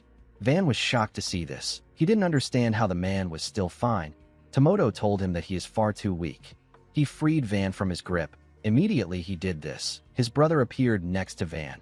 He gave our boy a bone-crushing punch that sent him flying. Van crashed into the ground. Tomoto stood up and asked Mongo about what he did with Ofen. Mongo informed him that he knocked the girl out and tossed her aside. Tomoto told him that he did well. He said that they will have some fun with Ofen later. Van pushed his body up and looked around. He realized that he didn't have enough mana to do anything. Tomoto revealed to him that they were ordered to not act rashly. They were only supposed to stay hidden and follow his trail. He told Van that this is something that only weak and cowardly dogs do. Mongo agreed with his older brother. He said that they are strong dogs. Tomoto smiled and said that they also need to avenge Hoxa and Brigetten. Immediately he said this. Van appeared in front of him and gave him a punch. Tomoto easily blocked our boy's punch with his arm. Van was shocked to see that the man was able to withstand his punch again. Mongo quickly gave Van a punch in his stomach with his huge hand. Our boy coughed out when he received the punch. Mongo tightened his fist and sent Van flying with his punch. Our boy slammed his back on a tree and got knocked out. Before he could even regain his consciousness, Mongo appeared in front of him. Fortunately, Van opened his eyes before the huge man could attack. He clenched his fist and charged at Mongo. Before his punch could land on Mongo, Tomoto appeared out of nowhere and used his leg to block the attack. Van was shocked to see this. Long ago, there was a tribe that spread fear on the continent. The people of this tribe were known as the perfectly armored ones. The tribe is known as the Cataphractoi tribe. The members of this tribe possessed two distinctive runes. From ancestor to present, every member of the tribe possessed only two runes. These runes are the armor rune and the fist blade rune. The sorcerer who possesses the armor rune blocks every enemy attack, while the sorcerer of the fist blade rune severs the enemy's lifeline in an instant. The Cataphractoi tribe possess a shield that can stop anything and a spear that can pierce through anything. This is how they were able to earn the reputation of being the perfectly armored ones. The moment he blocked Van's attack, Tomoto moved out of the way and allowed his brother to give Van another bone-crushing punch. The attack sent him flying. Tomoto completely activated his rune and covered himself in a knight armor. He asked his brother to stop joking around. He told Van that he came fully prepared because he heard he killed Hoxa and Brigettan. He said that he is disappointed. The moment he said this, Mongo covered his hands with huge gauntlets. The two men were ready to end the fight. Tomoto's rune is the armor rune. It allows a mana-forged armor to envelope and protect the caster's entire body. Mongo's rune is the Fist Blade rune. It gives the user access to mana-forged gauntlets that will trigger an explosion when they come in contact with the target. While lying on the ground, Van noticed that the forest was still sucking his mana. He took a look at his hand and saw that the clothes around it were slowly dissipating. He realized that his Annihilation Fist, which consumes a lot of mana, is at its limit. Van didn't like this situation. He didn't want to summon an armament that requires him to sacrifice his lifespan, but he had no choice since his mana was getting drained. Tomoto told our boy that he is too weak. He told him that he is pissing him off. He asked Mongo to only leave Van's head. He said that they will need his head for when they report to Kezarak. Mongo stepped forward and said that he will take care of it. Van stood up and asked Tomoto if he just mentioned Kezarak. He realized that the men belonged to the T's mercenary group. He said that this is good. He released some energy and told them that he is only going to question them once because he is tired. He asked the men to tell him where Kezarak is. He assured them that he will spare them if they answer willingly. Tomoto was annoyed to see that Van dared to mention his master's name. He said that a weakling shouldn't speak of his master's name so easily. He charged at Van out of anger. Van released more energy and stretched out his hand. He told Tomoto that the people in his organization don't understand reason. Tomoto didn't understand what Van was doing.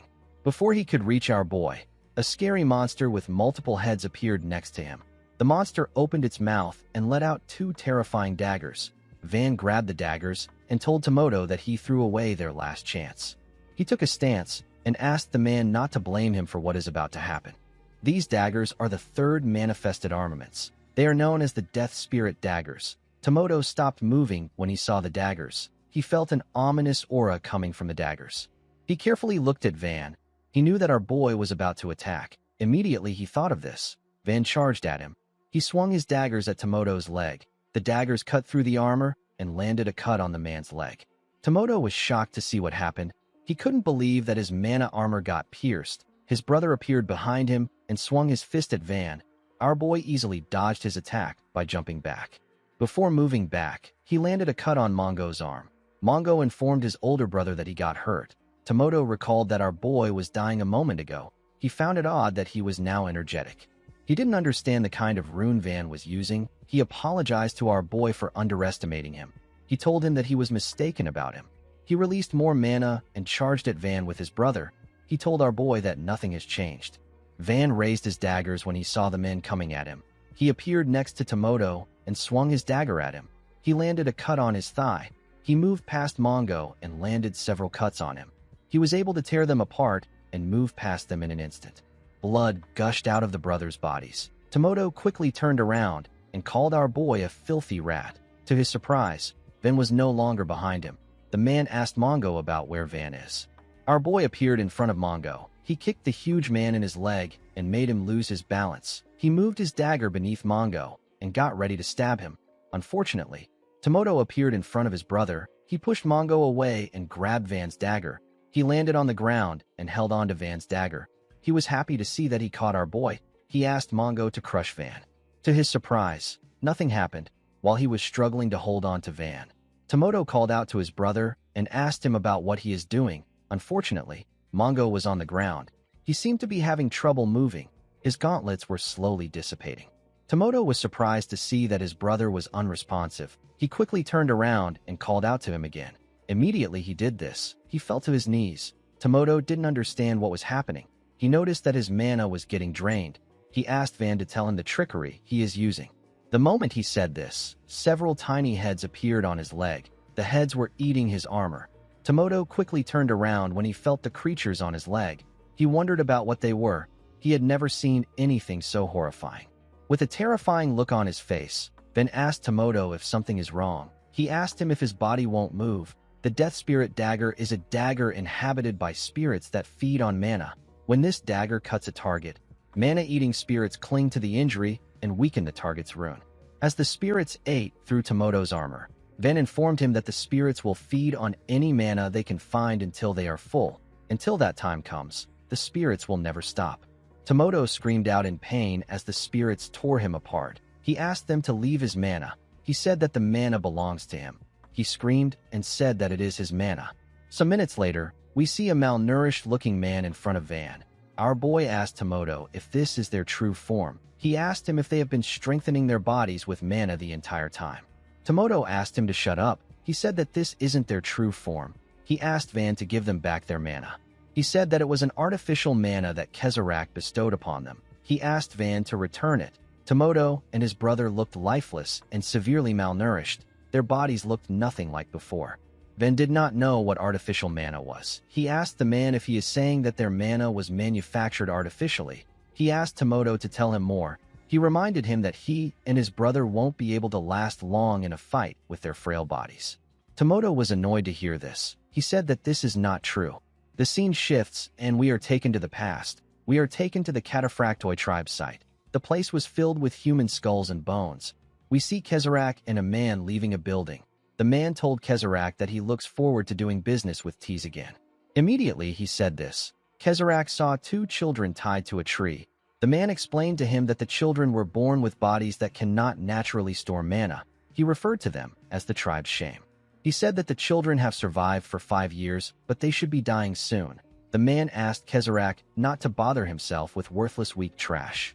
Kezarek asked the man if he can take the 2 boys. The man allowed him to do so.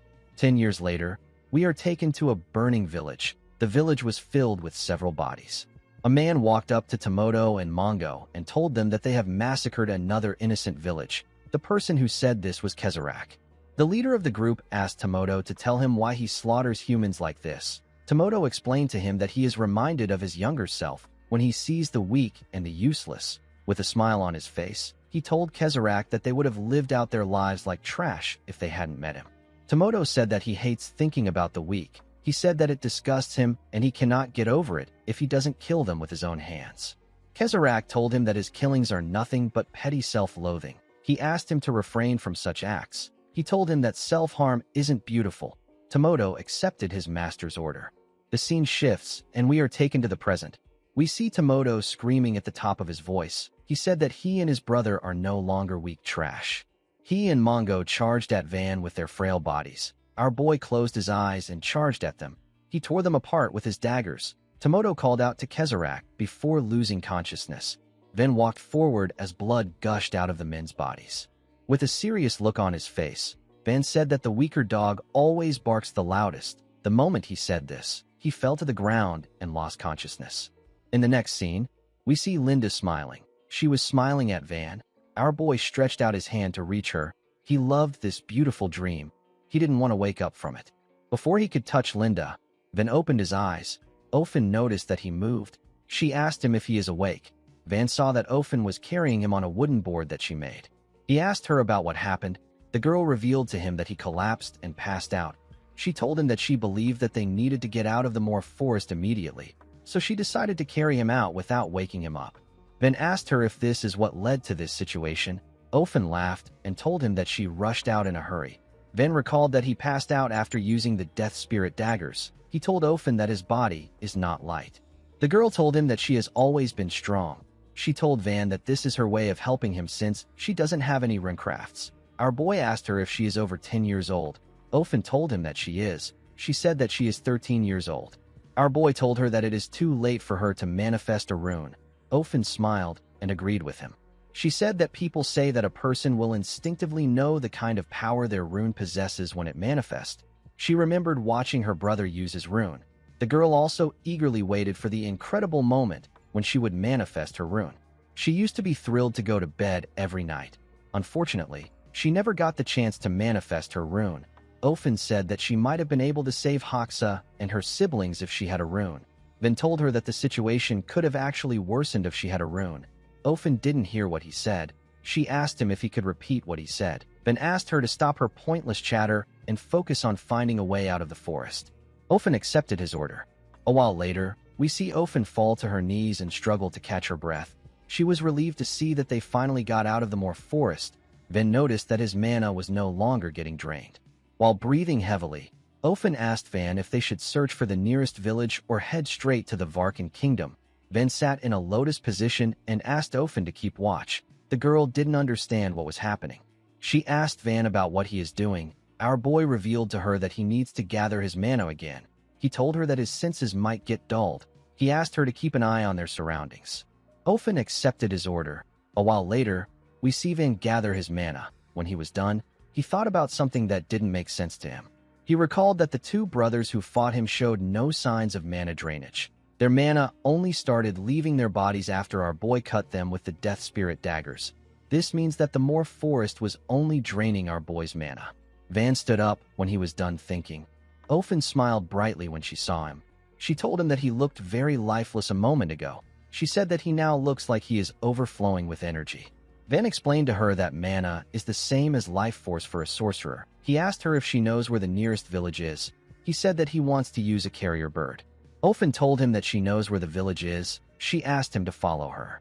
The scene shifts, and we are shown the bodies of Tomoto and Mongo. We see the area covered with their blood. A masked individual appeared in the forest and carefully looked at their bodies. The man noticed that Tomoto and Mongo had their mana drained. The scene shifts, and we are taken to a village. We see Van attach a letter to the leg of a carrier bird. Immediately he did this. The bird flew away. Ofen asked our boy about who he is sending the message to. Van told her that it is going to an information broker that he knows. He said that he needs intel on artificial mana and Kezerak's runecrafts. Our boy wanted to know if the leader of Tees truly has 3 runes. He said that Kezerak won't be an easy opponent.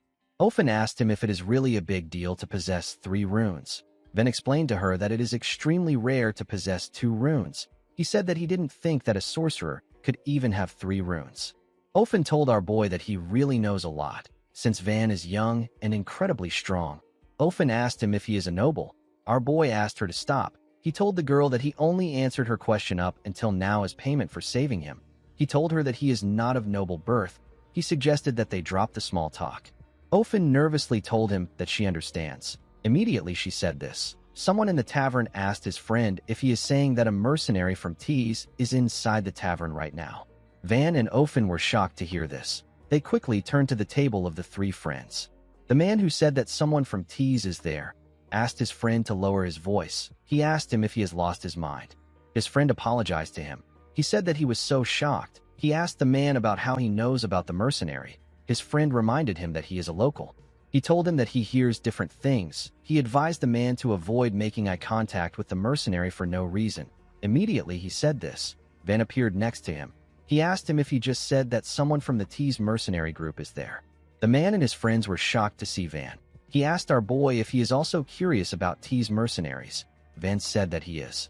The man placed his hand around Van's neck and dragged him close to himself. He laughed and said that our boy is at the age where he should be curious about this kinds of things. He moved his head close to Van and asked him to listen carefully. He said that he will only explain once. Van quickly used his hand to cover his nose when he smelled the man's breath.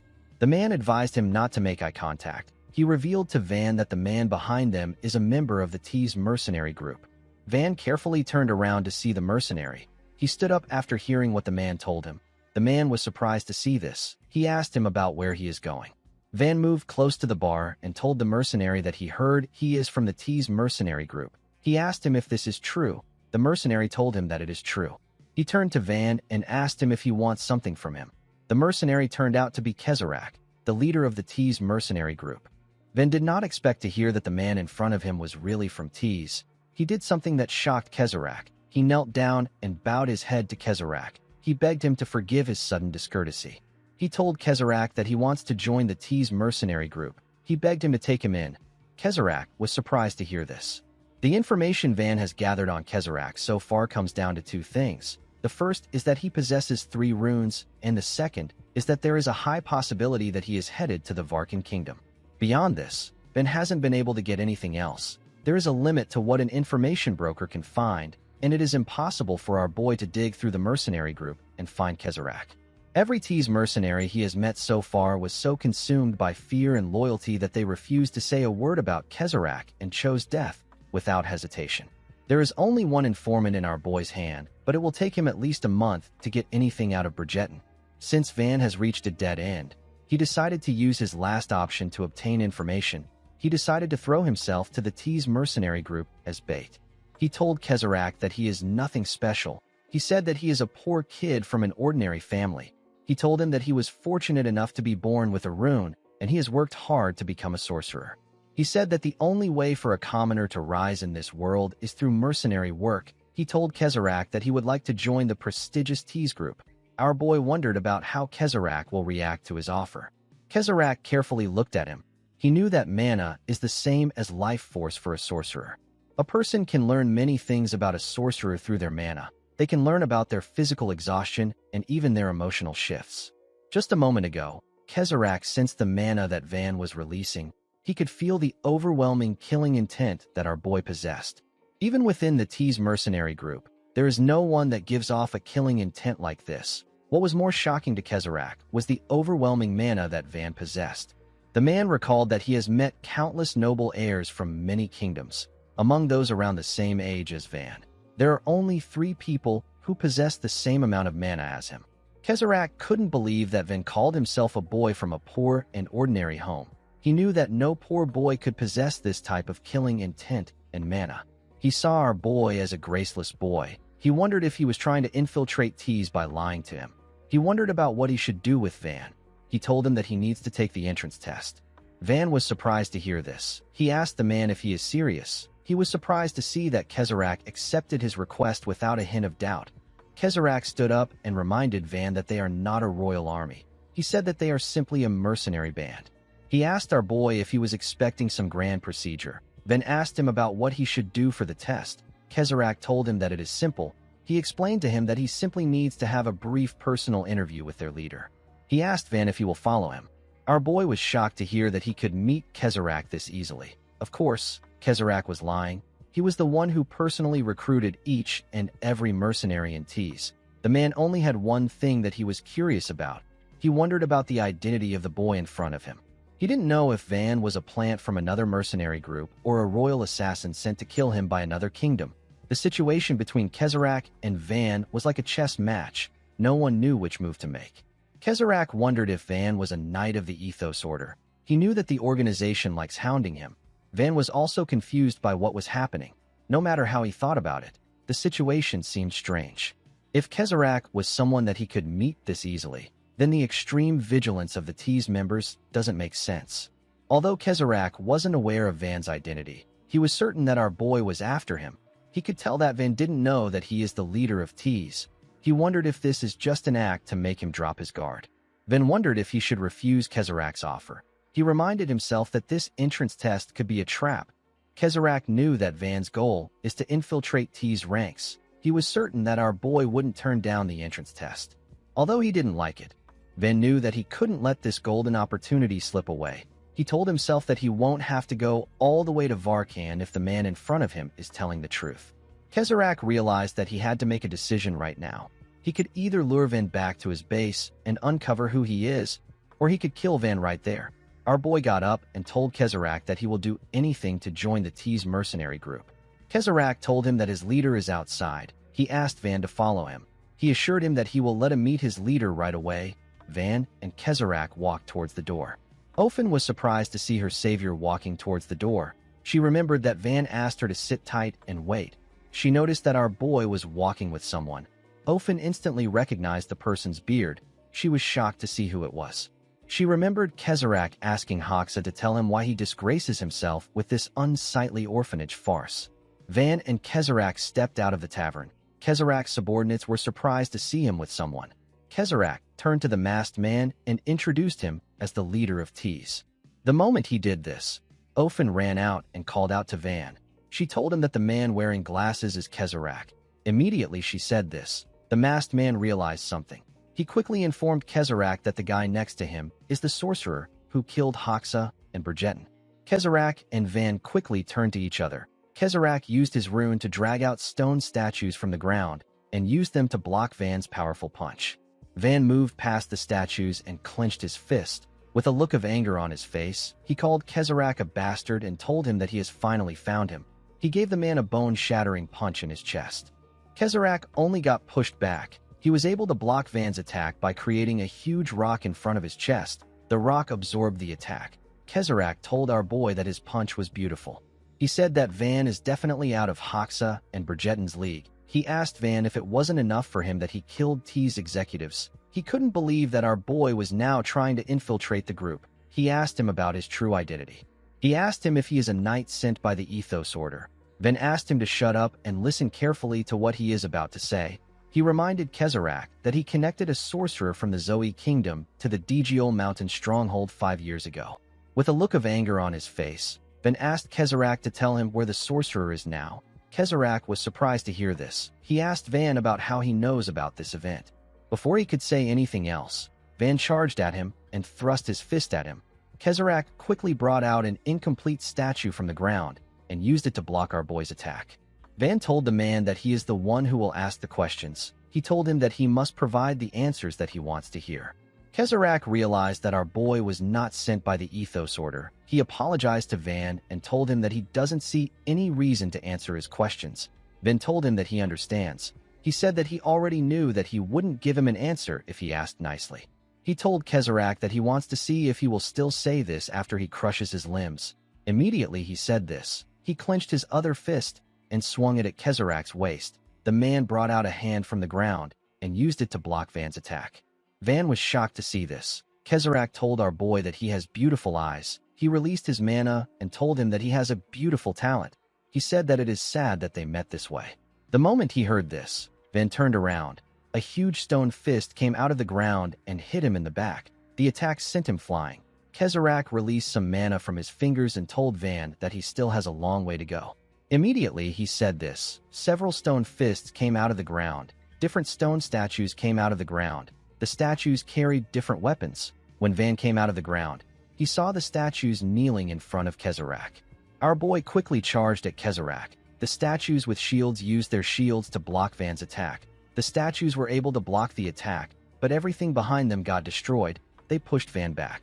Kezrak couldn't believe that this was the runecraft of a boy who isn't even 20 years old yet. Van charged at him again. He destroyed each one of Kezrak's statues with a single punch. He jumped and charged at Kezrak again. He took out something before he reached him. Kezrak noticed that Van brought out something. He raised his hand to block our boy's attack. Van threw the thing at Kezrak. The item hit his arm. Kezrak was surprised to see a dagger in his arm. Van raised his hand and used his mana to drag the Death Spirit dagger back to himself. He raised his 2 daggers and took a stance. He asked Kezrak to prepare himself. He told him that the real fight begins now. Kezrak used his mana to push away the spirits of the dagger. He told Van that his efforts are pointless. Our boy charged at him when he heard this. He hit Kezrak with his daggers several times. He swung his fist at Kezrak at a crazy speed. The man didn't move. It seemed like he was observing Van. If one was to compare a sorcerer to a swordsman, runecraft would be seen as the sharp blade and mana would be seen as the swordsmanship that has been trained and polished over time. Among scholars, there is still an ongoing debate about runes and mana. Which one of these things is more important to a sorcerer? Most scholars agree that mana matters the most. No matter how legendary a blade that can cut anything may be, there is still a huge difference between when it is in the hands of a 3-year-old child and in the hands of a swordsman who has devoted 50 years to the sword. The gap is immeasurable. This is how decisive mana is in a sorcerer's battle. Kezrak caught Van's fist and told him that he is wasting his time. He explained to Van that he cannot hurt him with the amount of mana he has right now. He advised him to give up. Immediately he did this. He brought out 2 huge boulders from the ground and used them to attack Van. The attack sent our boy flying. Kezrak's subordinates moved close to him. The blond man apologized to him for the sudden interruption. He informed him that the Knights of the Order are closing in. Kezrak was annoyed to hear this. He referred to the Order as tiresome pests. He asked the man to activate the formation. He told him that they are returning to tease. The moment he gave the order, the man tore a hole in space and opened a portal. Kezrak told Van that their little meeting will have to be postponed. Van stood up when he heard this. He charged at Kezarak and told him that he is not going to get away. Kezarak moved his face in front of Van's fist. Our boy quickly stopped moving his hand. He grit his teeth out of anger and asked Kezarak about what he is doing. Kezarak told Van that he won't kill him because his goal is to capture him. The moment he said this, he used his mana to slam Van's body to the ground. He told Van that he wants to give him a little life advice. He advised him to never show his desperation so openly in front of his enemy. He told him that his desperation will become his biggest weakness. After he said this, his body dissipated. Van slowly pushed himself up. He realized that he could have caught Kezarak if he had been a little more composed. He grabbed his hair and began to panic. Something told him that he has once again lost everything right before his eyes. Van said that he is sorry multiple times. He said that everything happened because of him. Immediately he said this, the dead bodies of Linda and her family appeared next to him. This creepy version of Linda asked him if everything will be okay just because he says sorry. Van told her that he is not giving up. He begged her to give him one more chance. He asked her not to look at him with her sad eyes. When they arrived at their headquarters, Kezarak sat down. He ordered the blonde man to gather every captain and executive. The man asked him if he plans to start an all-out war with the Ethos Order. Kezarak said that he isn't. He remembered how he blocked Van's fist. He saw that his hand was heavily injured. He told the blonde man that he wants every piece of information that they can find on the boy that he just met. The scene shifts, and we are taken back some minutes earlier. We see Ofen staring at Kezarak. Her eyes were filled with pure hatred. She couldn't believe that she was looking at the man who truly caused the death of her loved ones. She remembered Hoxa and her siblings. She clenched her fist out of anger. Blood poured out of her hand. Kezarak's subordinate appeared behind her and asked her if she knows who she is glaring at with such disrespectful eyes. Ofen was shocked to hear his voice. The man hit her in the neck. Ofen slowly fell to the ground.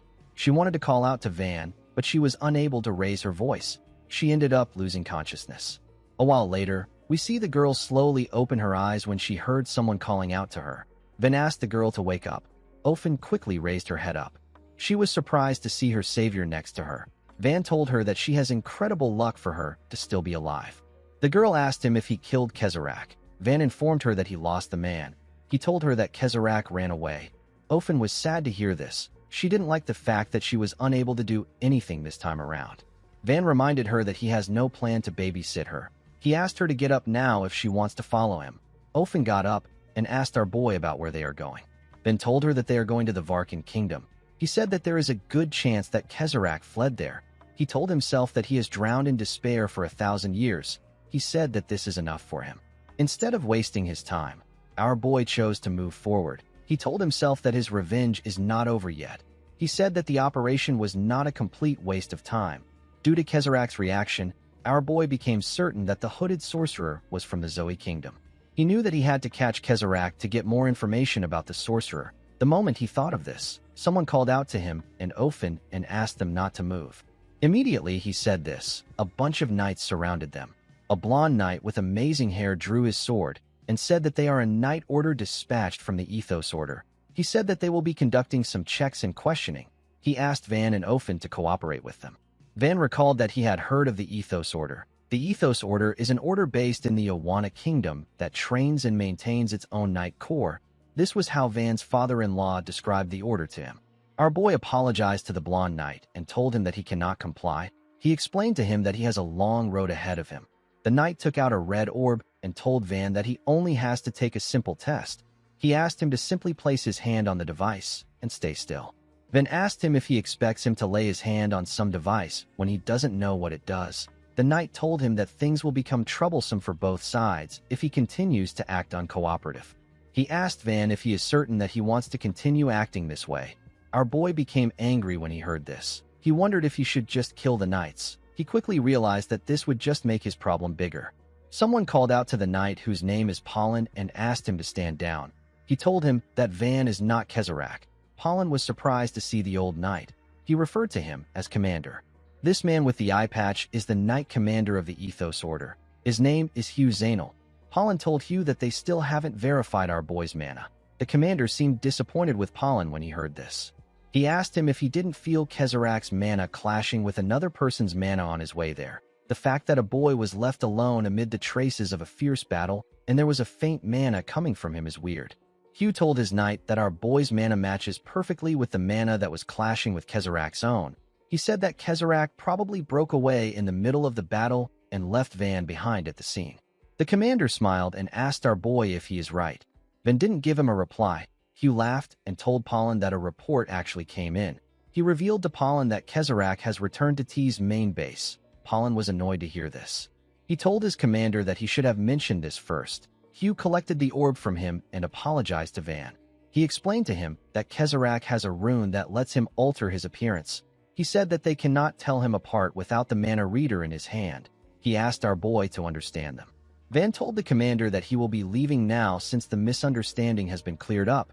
Immediately our boy turned around. Hugh asked him if he wants to kill Kezerak. Van was surprised to hear this. He stopped moving and turned to the man.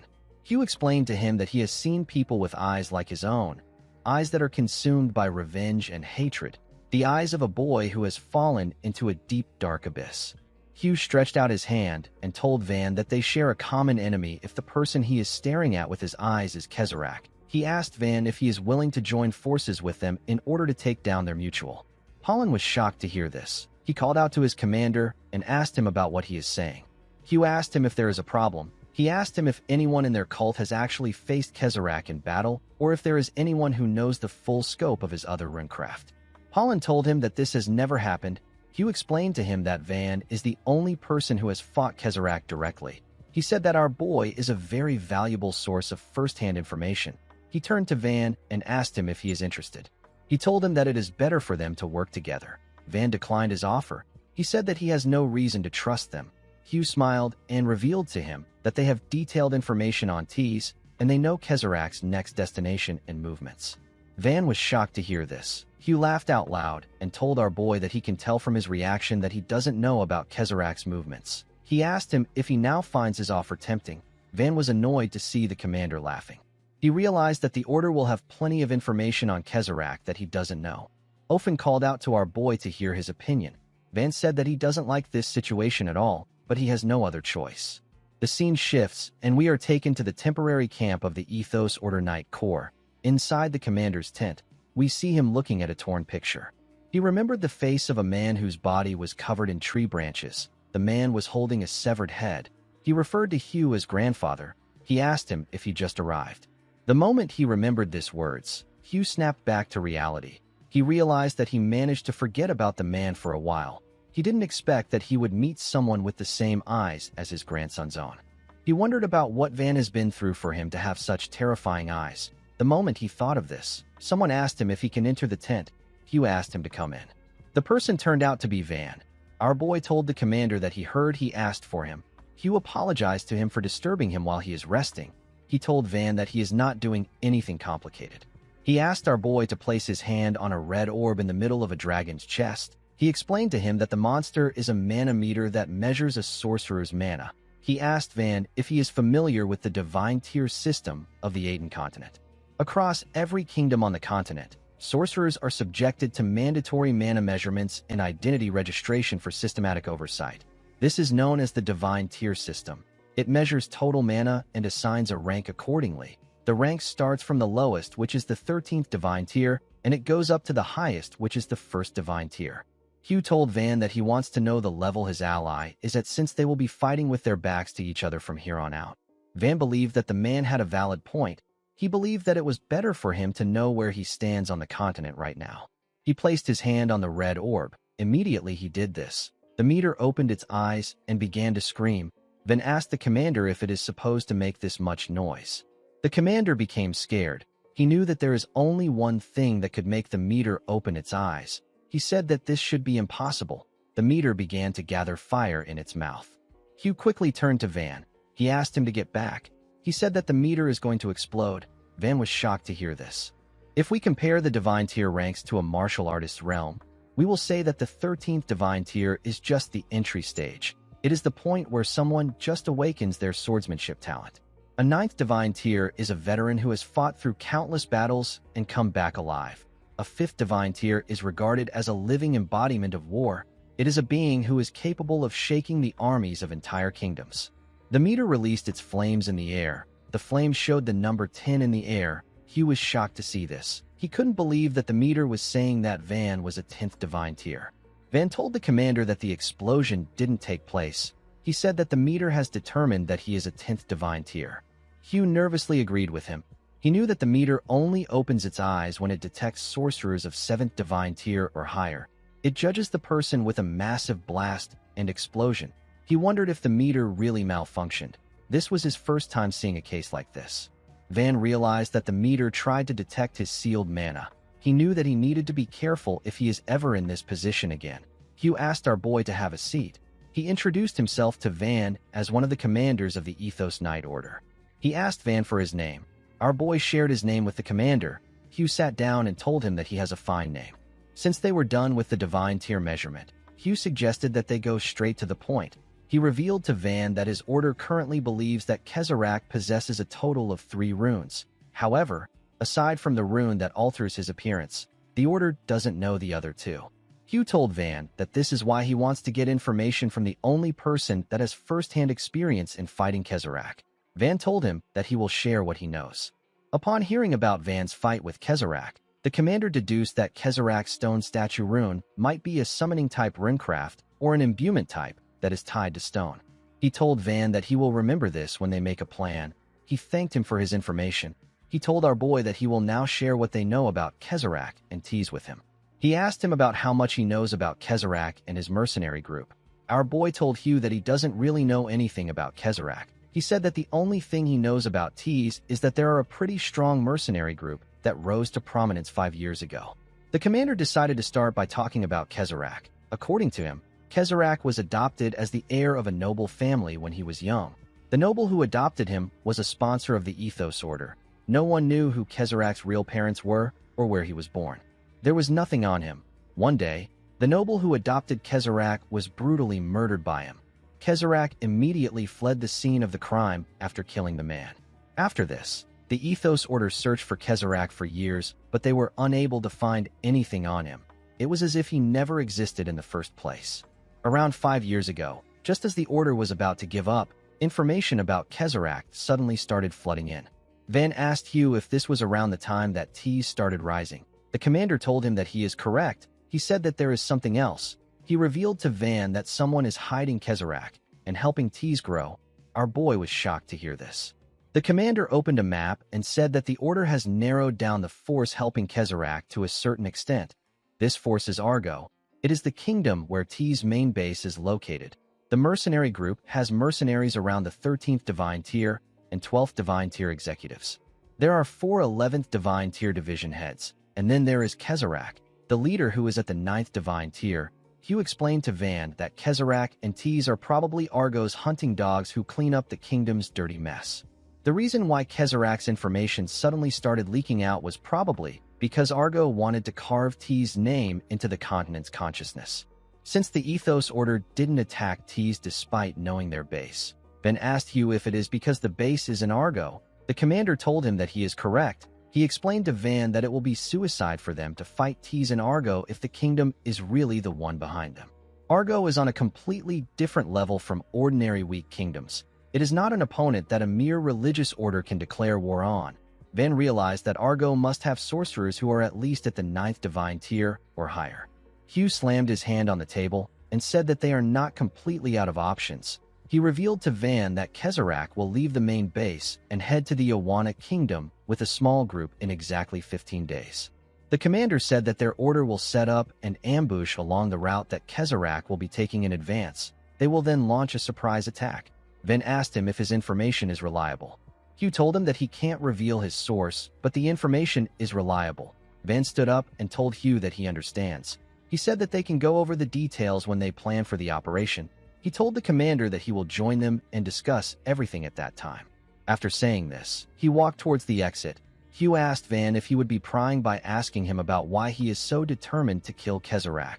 Before leaving the tent, Van told the man that he would be prying. After saying this, he stepped out. Hugh decided not to push our boy. Immediately, he stepped out of the tent. A female knight greeted him. She shook his hand and introduced herself as Naomi. She asked our boy for his name. Van shared his name with her, with a smile on her face. The woman welcomed him and told him that she hopes they catch Kezerak together. Naomi is the commander's aide. Van told the woman that it is no problem. The moment he said this, someone screamed and asked Naomi about what she is doing. The person turned out to be Pollen. Naomi asked him about why he is yelling. The knight turned to our boy and asked him if his name is Van. With a look of anger on his face, he told Van that their commander took pity on him and brought him there. He said that they still haven't confirmed whether he is a sorcerer who will actually be of any help. He asked Van to follow him to the arena. Our boy told Pollen that he doesn't feel like proving anything to him. Pollen was annoyed to hear this. The commander stepped out and laughed. He said that Pollen seems to have a lot of complaints. Pollen said that the entire order actually has complaints. He explained to Hugh that they haven't verified whether Van is a sorcerer that they can trust. Hugh knew that the group was going to be walking the line between life and death with Van. He believed that they couldn't allow any conflict and resentment within the group. He asked Van about what he thinks. He asked him if things won't be easier for everyone if the men sorted out the pecking order once and for all. Van decided to accept the duel. He walked forward with Pollen. Naomi said that she doesn't understand why Pollen is so worked up. The commander smiled and said that this just means that Pollen cares very much about the knights. Naomi asked her commander about Van's divine tier. Hugh laughed and revealed to her that our boy is at the 10th divine tier. Naomi also laughed when she heard this. She quickly became shocked. She couldn't believe that Van was a 10th divine tier. At the arena, we see several knights gather around the stage. Van and Pollen were on the stage. Pollen explained to our boy that every knight gathered there will judge whether he is a sorcerer that is truly worthy of fighting alongside them through this duel. He told Van that the order doesn't need weak sorcerers. He drew his sword and told our boy that they will throw him out on the spot if he shows them something pathetic. He asked Van to show them everything he has. Van asked the knight if he can add one condition to the duel. Pollen did not expect to hear this. Before he could say anything, the referee asked them to begin. The moment he heard this, Van charged at Pollen at a crazy speed. He swung his leg at the man's head. Pollen was able to block the attack with his sword, but he got pressed down. The impact of the attack shattered the stage. Van jumped back to create some distance between himself and Pollen. He charged at him again. He appeared in front of Pollen and gave him several kicks in his stomach. The knight screamed out in pain. He wasn't even able to react to the attack. Van gave him a bone-crushing kick in the head. He told Pollen that he wants him to shut up and live quietly if he wins the duel. Before the fight began, Van told himself that it is better for him to subdue his opponent than to kill him. He noticed that the small amount of mana that he is allowed to use is slowly increasing. He believed that this was a perfect time for him to test a new armament. He hoped that Pollen wouldn't die. He wrapped his legs in some greaves and charged at Pollen. He gave the knight a powerful kick in the head. These greaves are Van's 5th armaments. They are known as the Black Heaven Greaves. These greaves store mana and then detonate it to use the thrust for movement and striking power. The explosion power is equal to the amount of mana stored. The scene shifts and we see Pollen wake up on the ground. When he looked around, he saw that they were already at night. The knights all gathered around a huge fire.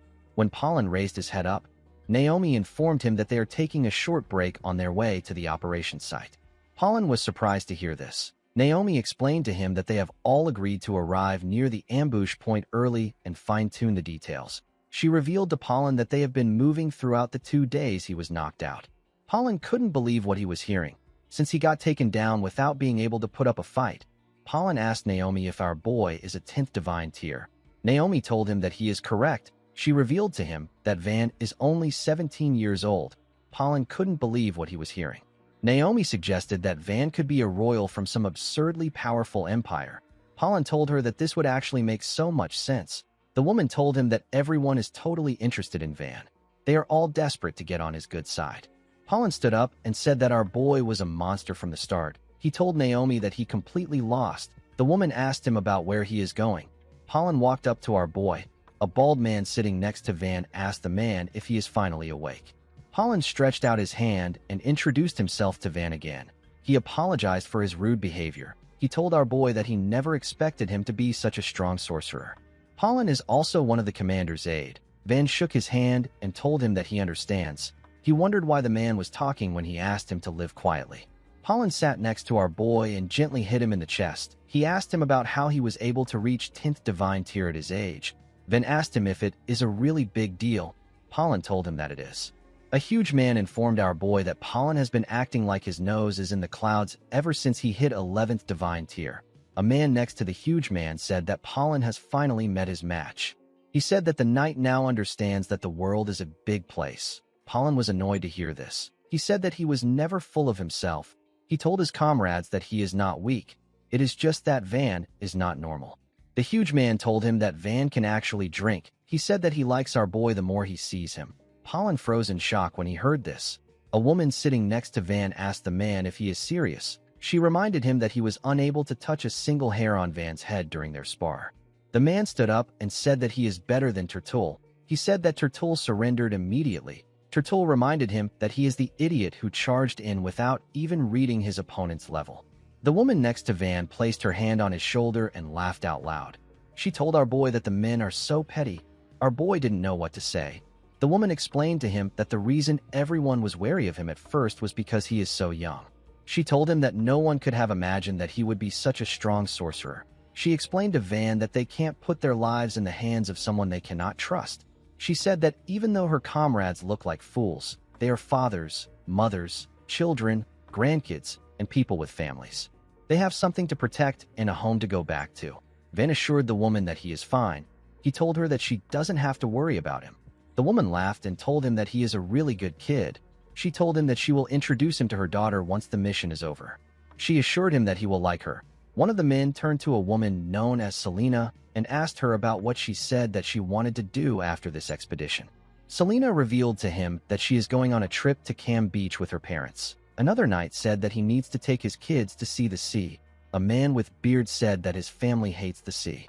The bald man said that he has to entertain his daughter all day. He said that he is already scared.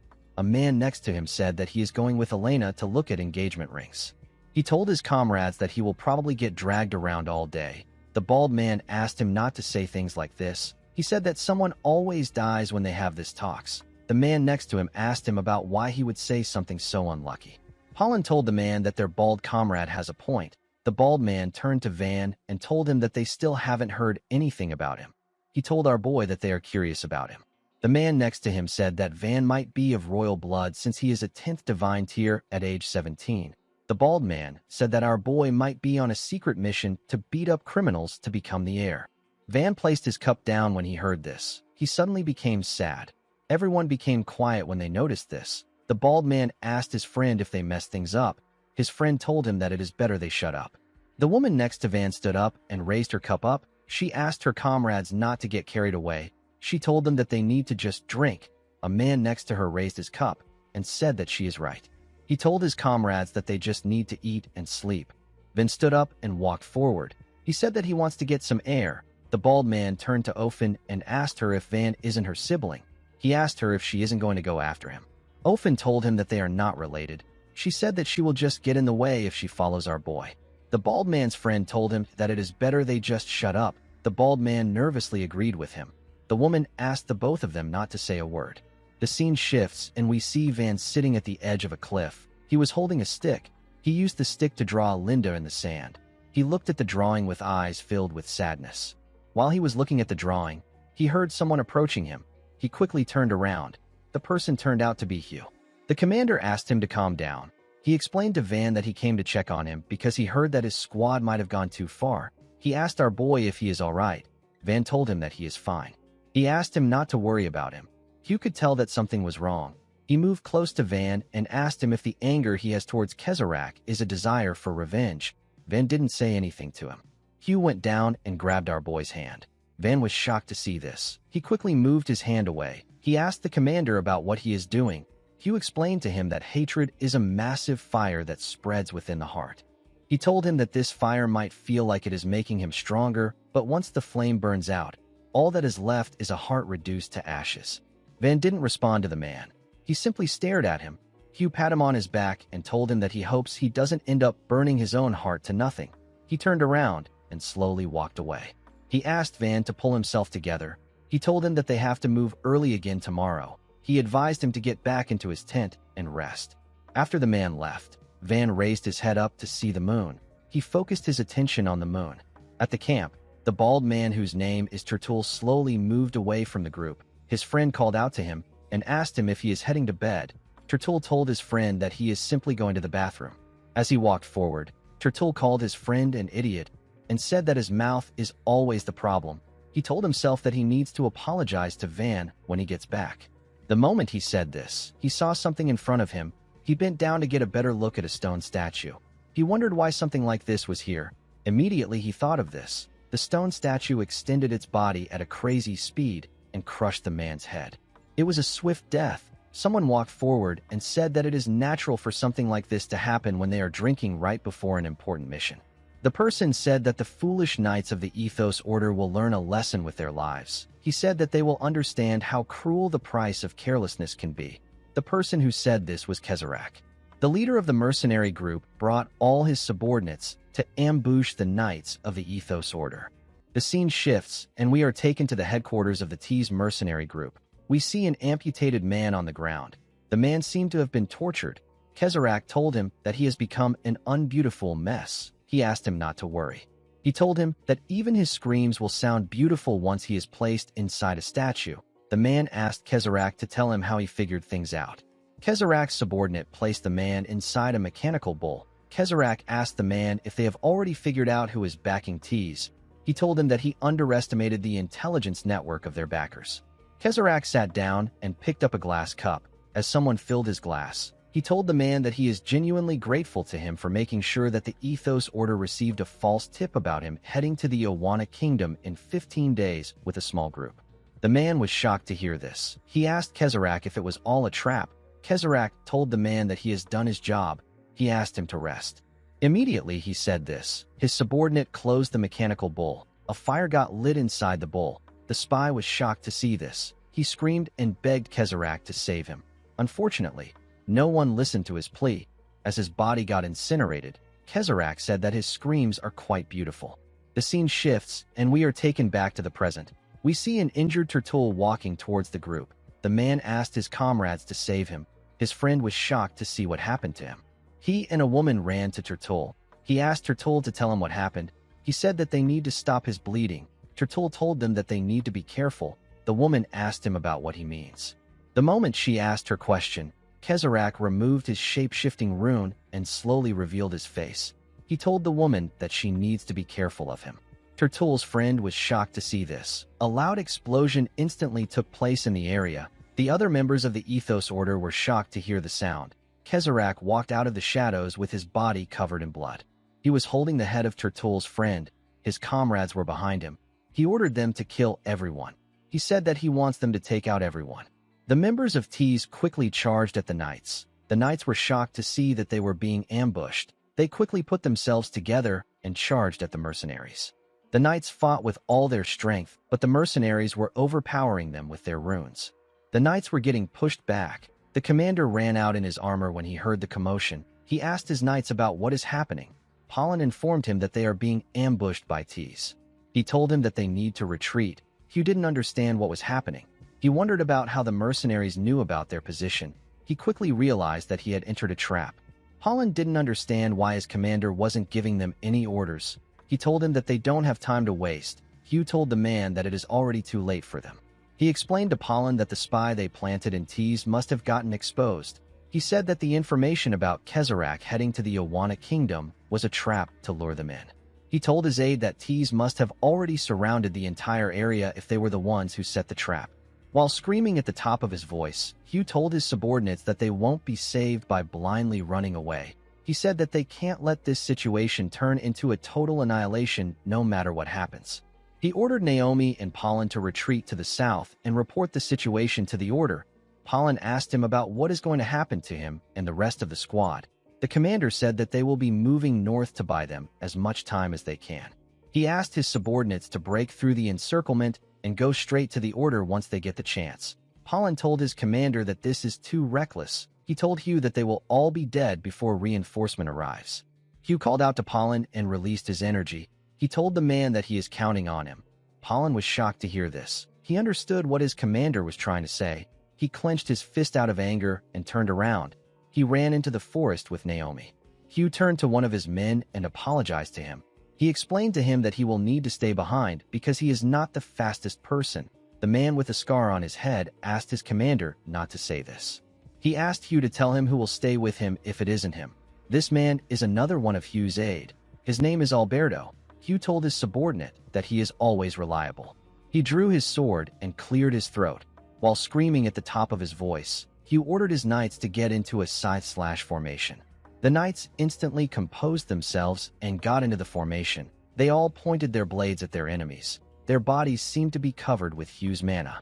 The commander told the knights that they have one goal. He said that they need to break through the enemy's center and get out of this encirclement. He told his men that death is not an option. He told them that they are all going to go back home alive. The knights became fired up when they heard this. They charged at their enemies with their commander.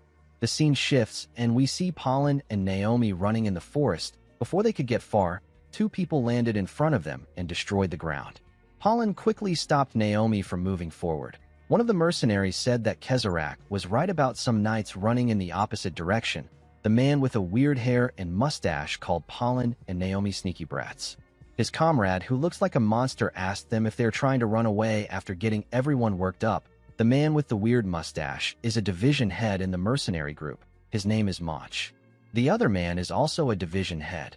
His name is Parkle. Naomi recognized the two division heads. She asked Pollen about what they are going to do. Pollen told her that they have no choice but to fight. Parkle asked them about what they are whispering about. The moment he said this, his hand transformed into hundreds of hands and grew bigger. He used his huge hand to hit Pollen. Pollen coughed out loud. The attack sent him flying. Naomi was shocked to see this. She called out to her comrade. Mach instantly appeared behind her with two bodies. He asked her if she is ignoring him. The woman quickly turned around. Mach and his clone took out their weapons and swung it at the woman. Naomi instantly drew her sword and used it to block the attacks. Unfortunately, she got pushed back and she lost her balance. Mach told her that she is pathetic. He thrust his weapon at her and asked her to die. Before his weapon could touch her, it got stopped by someone. Naomi was shocked to see who it was. The person turned out to be Van. Our boy dragged the sickles close to him. The original Mach was able to pull his sickle out and escape from Van's grip. Van instantly covered his leg with the Black Heaven Greaves and gave the clone a kick in the head. He beheaded the clone with a single kick. Naomi and Mach were shocked to see this. With a scary look in his eyes, Van asked the woman to explain what is going on. Mach quickly took out a strand of hair from his mustache and blew on it. This strand instantly turned into a clone. The clone was holding a sickle. Mach possesses the clone rune. It grants him the ability to pluck out a body hair and infuse it with mana to summon a clone of himself. Mach and his clone charged at Van. Mach called our boy a filthy rat bastard. Van grabbed Naomi's sword and asked her if she can borrow him the sword. He raised the sword and pushed it into the sickles. This allowed him to stop Mach and his clone and hold them down. Van jumped up and swung his Black Heaven Greaves at Mach with a large amount of energy. He crushed the clone's body in an instant. Mach was able to move away before our boy could crush his body. He couldn't believe that his clone went down so easily. Parkle laughed out loud and said that it has been forever since he has seen a body this tempting. His body slowly mutated into hundreds of hands, eyes, and mouths. Parkle possesses the fusion rune. The rune grants him the ability to fuse stolen body parts with his own body. It is only limited to living creatures. Parkle's fist became huge. He thrust it at Van. Our boy quickly jumped back to dodge the attack. Parkle instantly closed the distance between them. He swung his fists at Van and tried to crush him. Van was able to dodge the attack, but he lost his balance. Parkle quickly used this opportunity to launch a barrage of blows at him. Unfortunately for him, his attacks were quickly stopped. Van caught his hands and stopped him from moving. He jumped and gave Parkle a powerful kick in his stomach with his greaves. He moved back and charged at Parkle again. He gave him a powerful punch in his chest. He asked the creepy man to get lost. He made his attack faster and landed several punches on Parkle. His blows were destroying the man's body. Unfortunately, Parkle was regenerating his body. He laughed and told Van that his attacks actually hurt. The moment he said this, Mach and his clones charged at our boy from behind. Van could sense the presence of the clones. He knew that the person with a different amount of mana is the real person. When he turned around, his eyes released a red glow. This is Van's second manifested armament. It is known as the Truth Eye. It allows his eyes to perceive even the faintest mana that is undetectable to normal senses.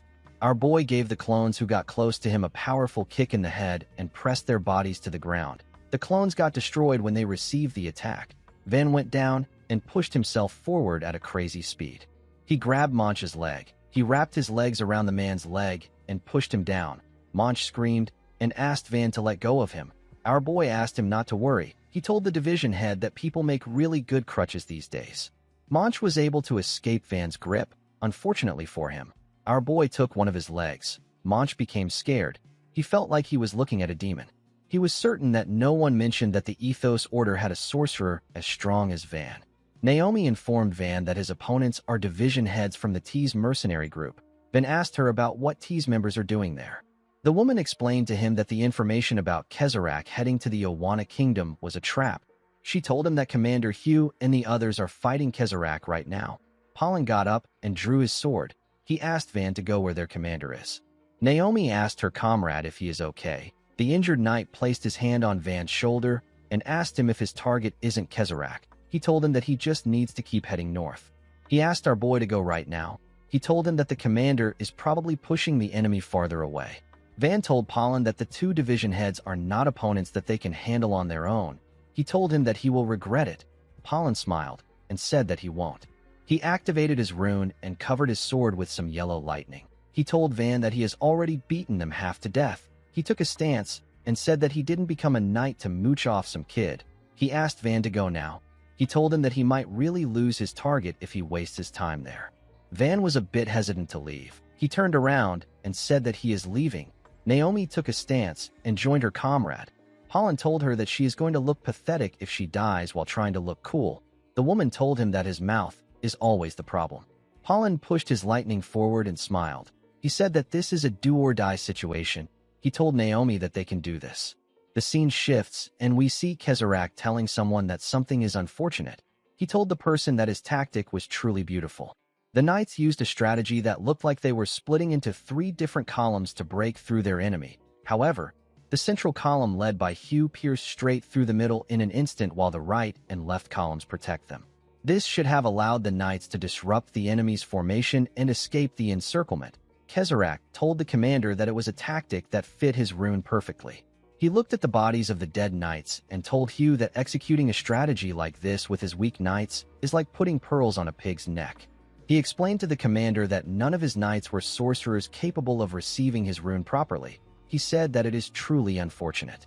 He looked at the injured commander and told him that he should have stayed glued to Leon Sapphire's side. He said that this is such an unbeautiful ending. Hugh had lost one of his arms.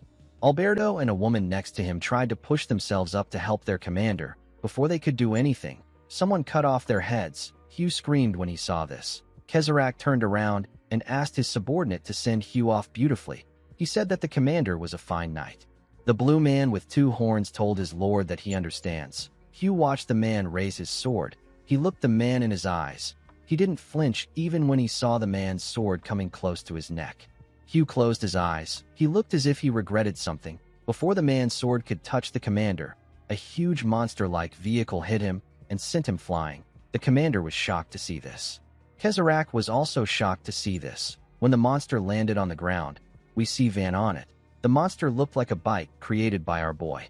Van referred to Kezharak as his self-proclaimed life mentor and told him that he didn't expect to see him so soon.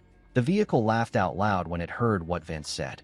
The scene shifts, and we are taken to the past. We see Van place his hand on the ground. Although it was faint, he could feel mana coming from the north. He could feel Kezharak's mana. He realized that Kezharak was way too far for him to catch up. He knew that he had one thing that would help him catch up in one shot. He just didn't like the thing because it was loud. He activated his rune and opened a portal. Something slowly came out of the ground. The creature laughed and said that it has been ages since it smelled the crisp air. It fully came out of the portal and greeted its master. It asked Van if he cut his hair again.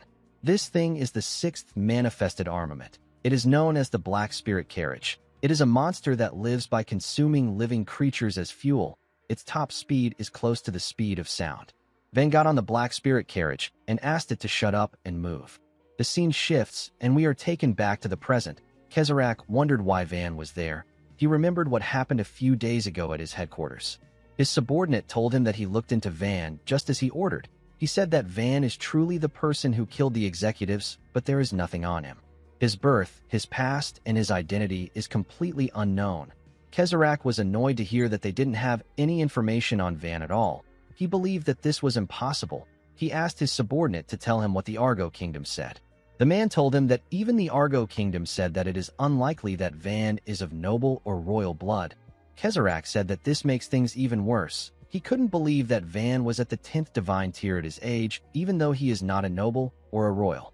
With a look of anger on his face, Kezarek said that they need to nip Van in the bud now before he becomes a major obstacle for them. The scene shifts, and we are taken back to the present. Kezarek told himself that this situation is perfect. He wanted to get rid of all his annoying problems at once. He turned to a blue man whose name is Surfer and asked him to deal with Van. Immediately he said this. He felt some pain in his chest. Surfer asked him if he is all right. Kezarek coughed out some blood. He quickly realized that he was experiencing some side effects. He didn't think that the side effects would come at this time. He told Surfer that he will need to buy him some time. The man asked his boss to leave it to him. Surfer Ortega is one of the executives of Tease. The blonde man next to him told him that he will support Kezarek. This man's name is Azerny Rowe. He is also an executive of Tease. Van asked the commander if he is all right. Hugh told Van that he can't handle these opponents on his own. He asked him to run. Van noticed that the commander's arm was severed and he was bleeding badly. He could tell that Hugh was physically exhausted and he had burned through a lot of mana. He wondered if it would be more efficient for him to abandon the commander and fight alone. He asked Hugh to tell him what his rune is. Before Hugh could say anything, Surfer swung his sword with a large amount of force. He destroyed the ground with his attack and filled the air with a large amount of dust. He asked Van if he has the time to stand around chatting. Van jumped out of the dust with Hugh on his black spirit carriage. Hugh asked Van to at least run away. The black spirit carriage asked Hugh to let go of his hand before saying something like that. Surfer gathered his energy around his huge sword and asked Van to tell him where he is going. He fired his attack at Van. Surfer possesses the wind rune. It allows him to freely manipulate natural wind or generate artificial wind using mana. His wind took the shape of blades as they got closer to Van. Our boy stopped running and turned the black spirit carriage around. As the wind blades got closer to him, they destroyed the ground. A huge monster suddenly came out of the ground. The monster was a statue created by Kezarek. The man told Van that he is not going to go easy on him this time. Kezarek possesses a stone statue rune. It allows him to use mana to shape stone into various statues and freely control the completed constructs. Van turned his black spirit carriage around and moved forward. He was trying to escape the wind blades and the monster. The black spirit carriage told him that his skills are still as good as ever. Van asked it to shut up. He noticed that Surfer was also chasing after him. The black spirit carriage called out to him and informed him that there is something up front.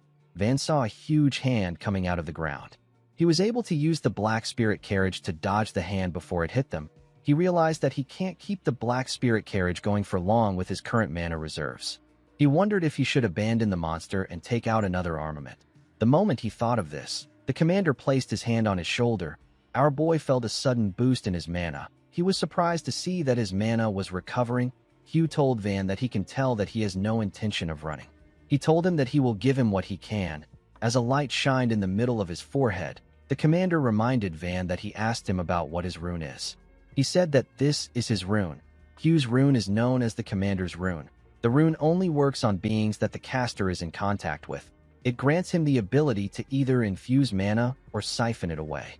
The stolen mana can also be converted into the caster's own. Hugh told Van that this is all the mana that he can give him. Our boy assured him that this is fine. He said that the mana is more than enough. He hit a brake and made the black spirit carriage slower. This allowed the stone monster and Surfer to catch up to them. Van let go of his black spirit carriage and allowed it to move forward. He jumped off the monster and asked it to devour the blue bastard. The black spirit carriage told its master that it won't hold back. The moment it said this, Van thrust his fist at the stone monster and destroyed it with a single blow. The black spirit carriage is a monster that lives by using living creatures as fuel. Among all living prey, its favorite are intelligent beings.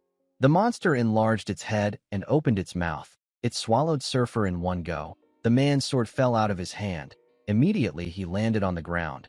Van charged at Kezarek. He clenched his fist and promised to not let Kezarek get away this time. Before our boy could reach him, Kezarek gently smiled. Van found this odd. Kezarek told him that he is seriously underestimating Surfer. The moment he said this, Surfer appeared next to our boy with two swords in his hands. A territorial conflict once took place between the Balkany Kingdom and the Dakhart tribe. The war is known as the Dakhart Mountain Range War. The Dakhart tribe originally didn't want to start a war with the kingdom that encroached on their land. They tried to resolve the dispute peacefully, but the Balkany Kingdom chose to use violence against them. The war broke out due to the Balkany Kingdom's one-sided invasion. It lasted for as long as 10 years. The Dakhart tribe witnessed the death of their parents, siblings, comrades, and even their lovers. On a battlefield where only death is permitted, the deafening roar of countless clashing blades was brought to a halt by a single mercenary group. Tees was the group that brought the war to an end. After ending the war, Kezarak turned to a man and told him that the Balkany Kingdom has fallen. He told the man that his tribe is now completely free. The man he was talking to was Surfer. Kezarak asked Surfer if he will join him. He told him that he needs someone like him who has a beautiful talent. Surfer was surprised to hear Kezarak's offer. He made a decision to devote his life to the man standing in front of him. He looked at the battlefield that was filled with bodies and Kezarak statues. He saw Kezarak as his savior. The scene shifts, and we are taken back some minutes earlier. We see the Black Spirit carriage saying that it has been long since it last had a proper meal. It said that everything is different about this meal. Immediately it said this, Surfer opened his eyes. He spun his body at a crazy speed and tore the mouth of the monster open. The Black Spirit carriage spat out some blood as Surfer jumped out of its body. It didn't understand how Surfer was able to survive. The man landed on the ground and said that he hasn't repaid his debt to Kezarak. He raised his sword and split it in two. He charged at Van and asked him if he thinks that he will die in a place like this. Before Surfer's blade could touch him, our boy moved back. Surfer landed in front of Kezarak and gathered his wind around his blade. He fired his wind at Van. Our boy punched his wind blades away and told him that he has no interest in him. He charged at Surfer and gave him a heavy kick in his chest. He asked the man to get lost. The attack sent Surfer flying. The man quickly regained his balance. He realized that Van is not someone he can take lightly. He decided to go all out. He released a large amount of energy. His body grew bigger and his horns grew longer. His sword also grew longer. Van didn't like this. He wanted to conserve his mana as much as possible. With a scary look on his face, Surfer told our boy that he and Kezarak are bound by blood. He said that they share a fate that is forged in blood. He told him that he has to get past him first if he wants to reach Kezarak. Van was annoyed to hear this. He remembered his family, his friends, and his fiancée. With a look of pure madness on his face, Van asked Surfer if he knows the person who owns the blood that he keeps speaking of. Surfer ignored him and spun his blades at a crazy speed. He threw them at our boy. The blades moved past him and destroyed the ground. Surfer put his hands together and placed them on the ground. The moment he did this, several tornadoes erupted from the ground. Surfer grabbed his blades and told our boy that there is nowhere left for him to run. He charged at him with his spinning blades. He pushed our boy back with his spinning blades. Van could barely dodge his attacks. As he pushed Van back, Surfer said that Kezarak will bring this age of chaos to an end. He said that Kezarak is a great man destined to usher in peace. He asked Van if he really believes that a nobody like him could ever harm Kezarak. As he spoke, a large amount of wind gathered around his body. His body began to spin at a crazy speed. He destroyed everything around him. This technique is known as the heavenly dance of the wind rune. Surfer told Van that he will be torn to pieces and scattered in the wind. Our boy instantly understood that he couldn't conserve his mana against an opponent like Surfer. He clenched his fist and gathered his mana in his hand. Because of his seal, he could only use a small amount of mana, so summoning a complete armament was impossible for him. However, now that the commander was supporting him and his mana was fully replenished, Van was able to summon his armament in its complete form. He took a stance and summoned the body liberation of the Annihilation Fist. His mana covered his arm. With a horrifying look on his face, Van told Surfer that they are bastards who treat human lives like that of insects. He gathered his strength in his legs and charged at Surfer. He was prepared to tear the man apart. As Van got closer to him, Surfer saw something horrifying. With eyes filled with madness, Van told the sorcerer that his words are truly disgusting. He gave Surfer a bone-shattering punch. The attack caused a huge explosion in the area. Upon seeing this, Kezarak ordered Azerni to inject artificial mana into him. The man was surprised to hear this. He asked his master if the side effects are no longer a concern. Kezarak tore his clothes and said that he won't use any major techniques. He told the man that he will manage. Kezarak revealed his runes and said that a beautiful thing is something that doesn't fade so easily. In the next scene, we are taken to the past. We see someone holding a measuring glass containing some liquid. Someone informed the person that the Argo Kingdom has begun its war with the Awana Kingdom. The person was not surprised to hear this. He said that the king of Argo is getting impatient. The person talking is Kezarak. The man who informed him about the situation is Surfer. Surfer told Kezarak that the king wants the artificial mana to be completed as soon as possible, while staring at a huge test tube. Kezarak said that he also wants this. He told Surfer that they need to complete the artificial mana if they want the world to be a beautiful place.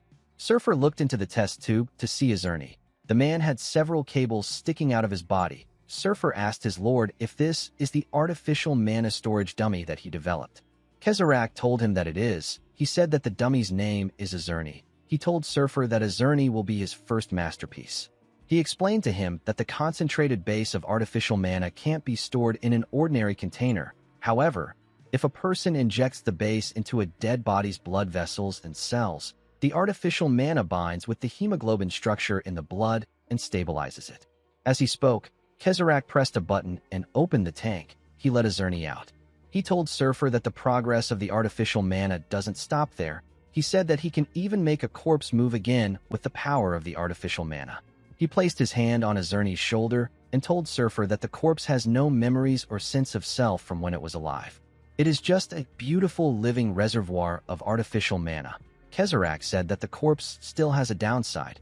He revealed to Surfer that the corpse will shut down once the artificial mana is depleted. He told him that they need a body that can fully contain artificial mana even while it is alive. A body that is strong enough to endure it. Kezarak said that they need a resilient body to create the beautiful world that they want. He told Surfer that they need the body of the Grand Duke of the Awana Kingdom. He wanted to get Leon Sapphire's body. The scene shifts, and we are taken to the present. We see Kezarak activate his rune. He made several huge rocks fall from the sky. It was as if meteors were falling on Van. Our boy quickly moved out of the way to dodge the huge rocks. Immediately, he was out of the range of the attack. He raised his head up. He saw Kezarak walking towards Surfer's ruined body. Kezarak noticed that the man's eyes were open. He helped him close it. Van reminded the man that he is involved in human trafficking, organ trading, assassination, and kidnapping. He told him that his group is filled with trash who will do anything as long as they get paid.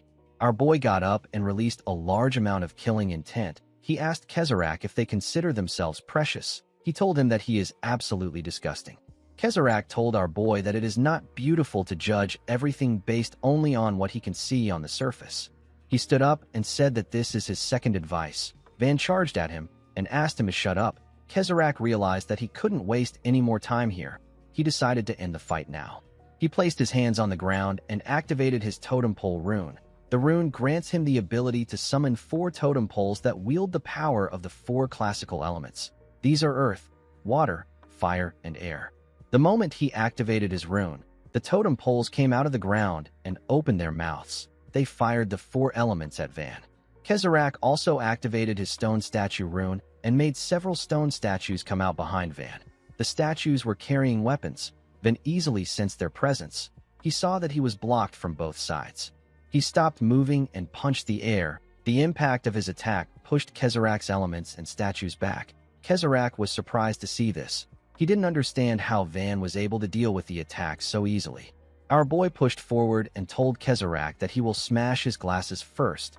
As Van dealt with the totems, the commander closed his eyes and released his mana. He noticed that Kezarak's mana had an unnatural spike. He was certain that there had to be a mana supply source somewhere feeding Kezarak. Hugh carefully sensed the mana in the area. He knew that he would be able to find the supply source if he follows the flow of mana spreading through the place. He quickly noticed that the mana was flowing in one direction. He found Azerni hiding in the ground. Azerni noticed that the commander had discovered his presence. Hugh opened his eyes when he found the man. Kezarak quickly turned to the commander. He saw that he was running towards Azerni. He quickly raised his hand and used his stone statue rune. Several stone statues appeared around Hugh with different weapons in their hands. They swung their weapons at the commander. Fortunately, the Black Spirit carriage saved Hugh. The commander was surprised to see that the monster saved him. The Black Spirit carriage said that it will be a problem for it if its master dies. It told Hugh that it is going to help him out. The commander asked it to move at full speed. Upon seeing that Hugh was getting close to him, Azerny got out of the ground and began to run. Before Hugh could grab him, Kezerak's totems released fire and wind at him. The attack sent the black spirit carriage and the commander flying. Kezerak became relieved when he saw them on the ground. He realized that he could have been in serious trouble if Hugh had caught Azerny. Immediately he thought of this. Van appeared behind him and asked him about where he is looking at. Kezerak was shocked to hear his voice. He quickly raised a statue from the ground and used it to block Van's attack. Kezerak was amazed by Van's strength. Our boy had gotten so strong that it seemed as if he was a completely different sorcerer. He couldn't believe that our boy was doing all this without using any artificial mana. He wondered about how Van was able to get so strong in such a short period of time. The moment he thought of this, Van clenched his fist and gave him a punch. Kezerak tried to dodge the attack, but Van was able to hit his leg. Our boy cut off his leg with a single blow. Kezerak grit his teeth to endure the pain. He wondered if this kind of explosive growth is really possible. He quickly jumped back to separate himself from Van. He told himself that it doesn't matter how strong Van has become. He said that he will never lose as long as he has artificial mana. He quickly activated his stone statue rune. Before he could do anything, Hugh smiled. He remembered how his finger managed to graze Azerny's shoulder. He said that he is quite tenacious even though he looks like this. Immediately he said this, he activated his commander rune. The rune allows him to infuse mana into beings he is in contact with or siphon their mana away. He can also make the stolen mana his own. Hugh stretched out his hand and began to drain Azerny's mana. The man screamed out in pain as his mana got dragged out of him. Kezerak quickly turned around when he heard Azerny's voice. The moment he let his guard down, Van charged at him. Kezerak was able to dodge the attack by jumping back. He quickly used a technique known as secret passage wall surface. He made several huge barriers come out of the ground and block Van. Our boy appeared next to the man and told him that he won't be needing any crutches. With a scary look in his eyes, he told Kezerak that he will be dying soon. On the other side of the forest, we see Pollen and Naomi breathing heavily. Naomi said that Monch can't regenerate anymore. Pollen asked her if she is certain. The woman said that she can't sense any mana from them. She told Pollen that they are definitely dead. While he was breathing heavily, Pollen turned around when he heard a loud sound. Naomi said that the sound came from the place Van and their commander are. She asked Pollen if they shouldn't check it out. Pollen told her that everyone's sacrifice will be meaningless if they do this. He said that they need to make it back to the order. He and Naomi ran forward. A minute after they left, Monch opened his eyes and turned to them. The scene shifts, and we are taken to the headquarters of the Ethos Order. We see the building burning. We see a huge man standing at the top of a cliff. The man looked down and ordered his subordinates to prepare to move. He said that they are going to save Hugh Zainal. This man is Leon Sapphire, the head of the Leon household and the Grand Duke of the Awana Kingdom. A man walked up to Leon and informed him that there are no survivors. He said that they arrived too late. Leon ordered the man to prepare to move. The man bowed his head and accepted the order. The scene shifts, and we are taken back to Van. We see our boy give Kezerak a powerful blow in his chest. The attack sent him flying. Van moved close to Kezerak and picked him up. He asked him to tell him everything he knows about the sorcerer from the Zoe Kingdom. Kezerak smiled and called Van an idiot. He asked him about who he is talking to. The moment he said this, his disguise began to slowly fade away. The person Van picked up wasn't Kezerak. It was Azerny. Kezerak had used his rune to change the man's image. Before Van could do anything else, Kezerak activated his rune and made a huge stone fist come out of the ground. The stone fist hit our boy and sent him flying. As Van slowly got up, Kezerak slowly came out of the ground. He told our boy that he will give him one last piece of advice. He advised him never to let his guard down no matter how trivial the ability may seem. Van realized that when Kezerak raised the barrier, he hit himself and threw his subordinate out as bait. He stood up and told Kezerak that he has an amazing survival instinct. Azerny turned to Kezerak and begged him to take away the last of his artificial mana. Kezerak placed his hand on the man's body and told him that he did a good job. Immediately he said this, he drained Azerny's remaining artificial mana. The man's energy was completely drained out of him. Kezerak's body became bigger. He activated his stone statue rune and dragged the earth to his body. He made an armor with multiple arms and a huge hammer out of the earth. This form was made with the combination of all his runes. Kezarak told Van that he didn't expect him to force him to summon the Elemental Colossus. He told our boy that he acknowledges him. The Elemental Colossus is created when Kezarak summons a giant stone golem that wields the power of the four elements and merges with it. Hugh was shocked to see that Kezarak was using 3 runes at the same time. He knew that the mana needed for this is insane. With Kezarak's artificial mana, his power easily surpasses 9th divine tier. Kezarak hit his hammer on the ground and released a large amount of fire on Van. Van had to jump back to dodge the fire. He quickly charged at Kezarak again. He thrust his fist at the man when he got close to him. Kezarak swung his huge fist at Van and blocked his attack with ice. He raised his hand up and created several boulders in the air. He made the boulders rain on Van. Our boy had to quickly move back to dodge the boulders. Kezarak appeared behind our boy and used his fire hammer to hit him. The attack sent him flying. The moment he did this, he began to cough heavily. When he looked at his hand, he saw that it was filled with his blood. He realized that the side effects were starting again. He knew that he had to end the fight quickly. He told Van that it pains him to crush a talent as beautiful as his own. He said that it can't be helped. Van pushed himself out of the ground and told the man that he is funny. He asked him if he believes that he is winning. Kezarak asked Van to drop the bravado. He told him that he already knows that his mana has completely run dry. The moment he said this, a formation appeared beneath him. When the formation got activated, a portal was created. Kezarak was shocked to see a formation beneath him. He wondered about when Van managed to set this up. With a scary look in his eyes, Van asked Kezarak if he thinks he was just running around without any plan. While fiercely moving to avoid Surfer and Kezarak's pincer attacks, Van stained the tail of the black spirit carriage with blood. He was preparing to summon something. The countless corpses scattered across the battlefield and the blood soaking deep into the earth were more than enough to serve as sacrifices. At this very moment, all the spilled blood gathered together. Van raised his hand and revealed an odd object. He placed the object close to his chest. His clothes instantly disappeared. A large amount of eerie mana began to gather around him. Kezarak was shocked to see this. He noticed that he was in another world. He realized that this wasn't a formation. It was a rune art. He had never seen or even heard of an ability like this. Immediately he thought of this. His elemental colossus fell apart. He fell into a sea of blood. He was shocked to see that his artificial mana was completely gone, then landed on the ground in a long red robe. His hair grew longer, and the object that he took out was on his chest. This form is Van's 7th manifested armament. It is known as the Blood Jade. The wielder who offers sacrifices to summon the Blood Jade becomes the master of the Sea of Blood. With a terrifying look in his eyes, Van told Kezarak that he is the only one allowed to use mana in this Sea of Blood. The man couldn't believe what he was hearing. He had never heard of an absurd ability like this. Before he could do anything, he felt something in his hand. When he looked down, he saw several undead beings in the ground. One of them was eating his hand.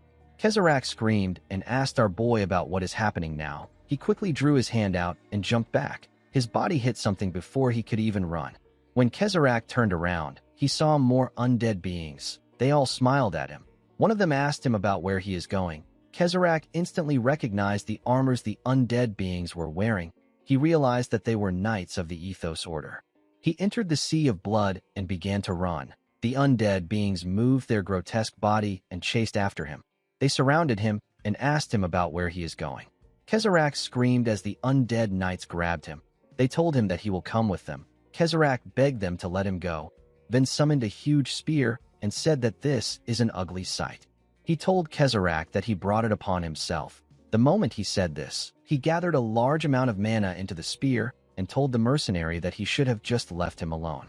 He threw the spear with a large amount of force. The spear hit Kezarak directly in his chest.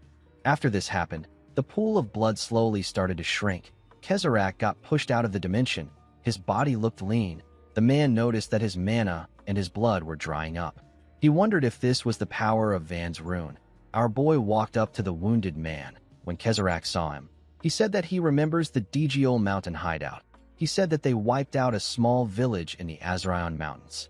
He told Van that he connected the Djiol mountain bandits to a certain man for the cleanup of the village. He said that he was told that there were no survivors in the village. He realized that Van was a survivor. He now knew that our boy came to find him for revenge. Van asked him to tell him everything he knows about the sorcerer from the Zoe Kingdom. Immediately he said this, he got a small headache. He carefully touched his head. Kezrak looked at the sky and said that people love to say that there is nothing more pointless and empty as revenge. He said that people are wrong. He believed that this was just the nonsense of hypocrites who have never stood in the Avengers' shoes. He said that a person feels something that nothing else in this world can give them when their revenge succeeds. It is a trembling, intoxicating catharsis. The person gets an overwhelming sense of release, a feeling of achievement and fulfillment. It is a beautiful emotion that only those who complete their revenge can feel. However, this feeling quickly fades, and in the end, all that is left is an empty heart and hollow despair. Kezrak turned to Van and asked him about how he plans to overcome this emptiness. Unfortunately for him, Van wasn't interested in hearing this. He grabbed Kezrak's neck and asked him to just tell him about the sorcerer. His eyes were filled with madness. Kezrak could see this. He could see that Van's eyes were filled with hate. He smiled and said that they remind him of his old self. The scene shifts, and we are taken to the past. We see a young boy split a small log of wood with his axe. This young boy is Kezrak. He was 15 years old at this time. Immediately, he put his axe down. His father called out to him and asked him if he is working hard again. Kezrak covered his nose when his father got close to him and told him that he smells like alcohol. He asked his father if he was drinking with the uncles again. The man laughed and said that he had to drink because his son is going to be a great sorcerer very soon. He told Kezrak that he had one drink because he was in a good mood. He moved close to his son and told him that they need to head inside since his mother will be tired of waiting. Kezrak told his father that his beard is pricking him. Inside the house, we see a picture of Kezrak's mother on a fireplace. Kezrak had the same color of hair as his mother. He told his mother that he will come home often. He asked her to take care of herself.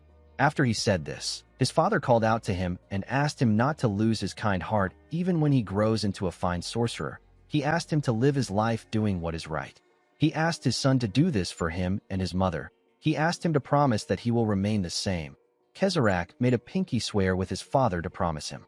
The next day, we see a carriage standing outside Kezrak's house. Kezrak's father began to cry when he saw the carriage. Kezrak asked him to stop crying. The man said that it feels like he just saw him toddling around yesterday. He said that he cannot believe that his son is entering the military academy as the runner-up. Kezrak asked his father about where his tough look from yesterday disappeared to. The coachman asked Kezrak to get in the carriage. He told him that he will be late for his entrance ceremony if he doesn't leave soon. After his son entered the carriage, the man asked him not to forget their promise. He asked his son to stay healthy. Kezrak smiled and asked his father to take care of himself. As the carriage moved forward, the man waved to his son and told him that he will live long enough for him to make it big and buy them a house in the capital. Kezrak laughed and told his father that he will come home often. After the carriage left the area, the man cleaned his tears. He couldn't believe that he was crying in front of his son. The moment he thought of this, he noticed that someone was behind him. When the man turned around, he saw two huge men. The men were dressed like knights. The scene shifts, and we see the coachman take Kezrak to the entrance of a mansion. Kezrak told him that this isn't the military academy. The man asked him to come inside for a moment. When Kezrak entered the mansion, someone welcomed him. He told him that he has been waiting for him. He grabbed Kezrak's hand and told him that he heard that he has a rune that lets him change his appearance into anything. He asked Kezrak if this is true. The boy nervously said that it is. He asked the man if this is the military academy. The man smiled and told Kezrak that he canceled his enrollment. He told the boy that he is going to be adopted as his son and assist him instead. Kezrak was shocked to hear this. With a creepy smile on the man's face, he said that his beautiful artistic inspiration isn't what it used to be. He told Kezrak that he will become the perfect muse with his ability. Kezrak told the noble that he doesn't really understand him. The man said that peasants truly can't understand words. He ordered his subordinate to bring something. The man threw someone in front of Kezrak. The person turned out to be his father. The noble asked someone to hold Kezrak's father down. He said that he is struggling again.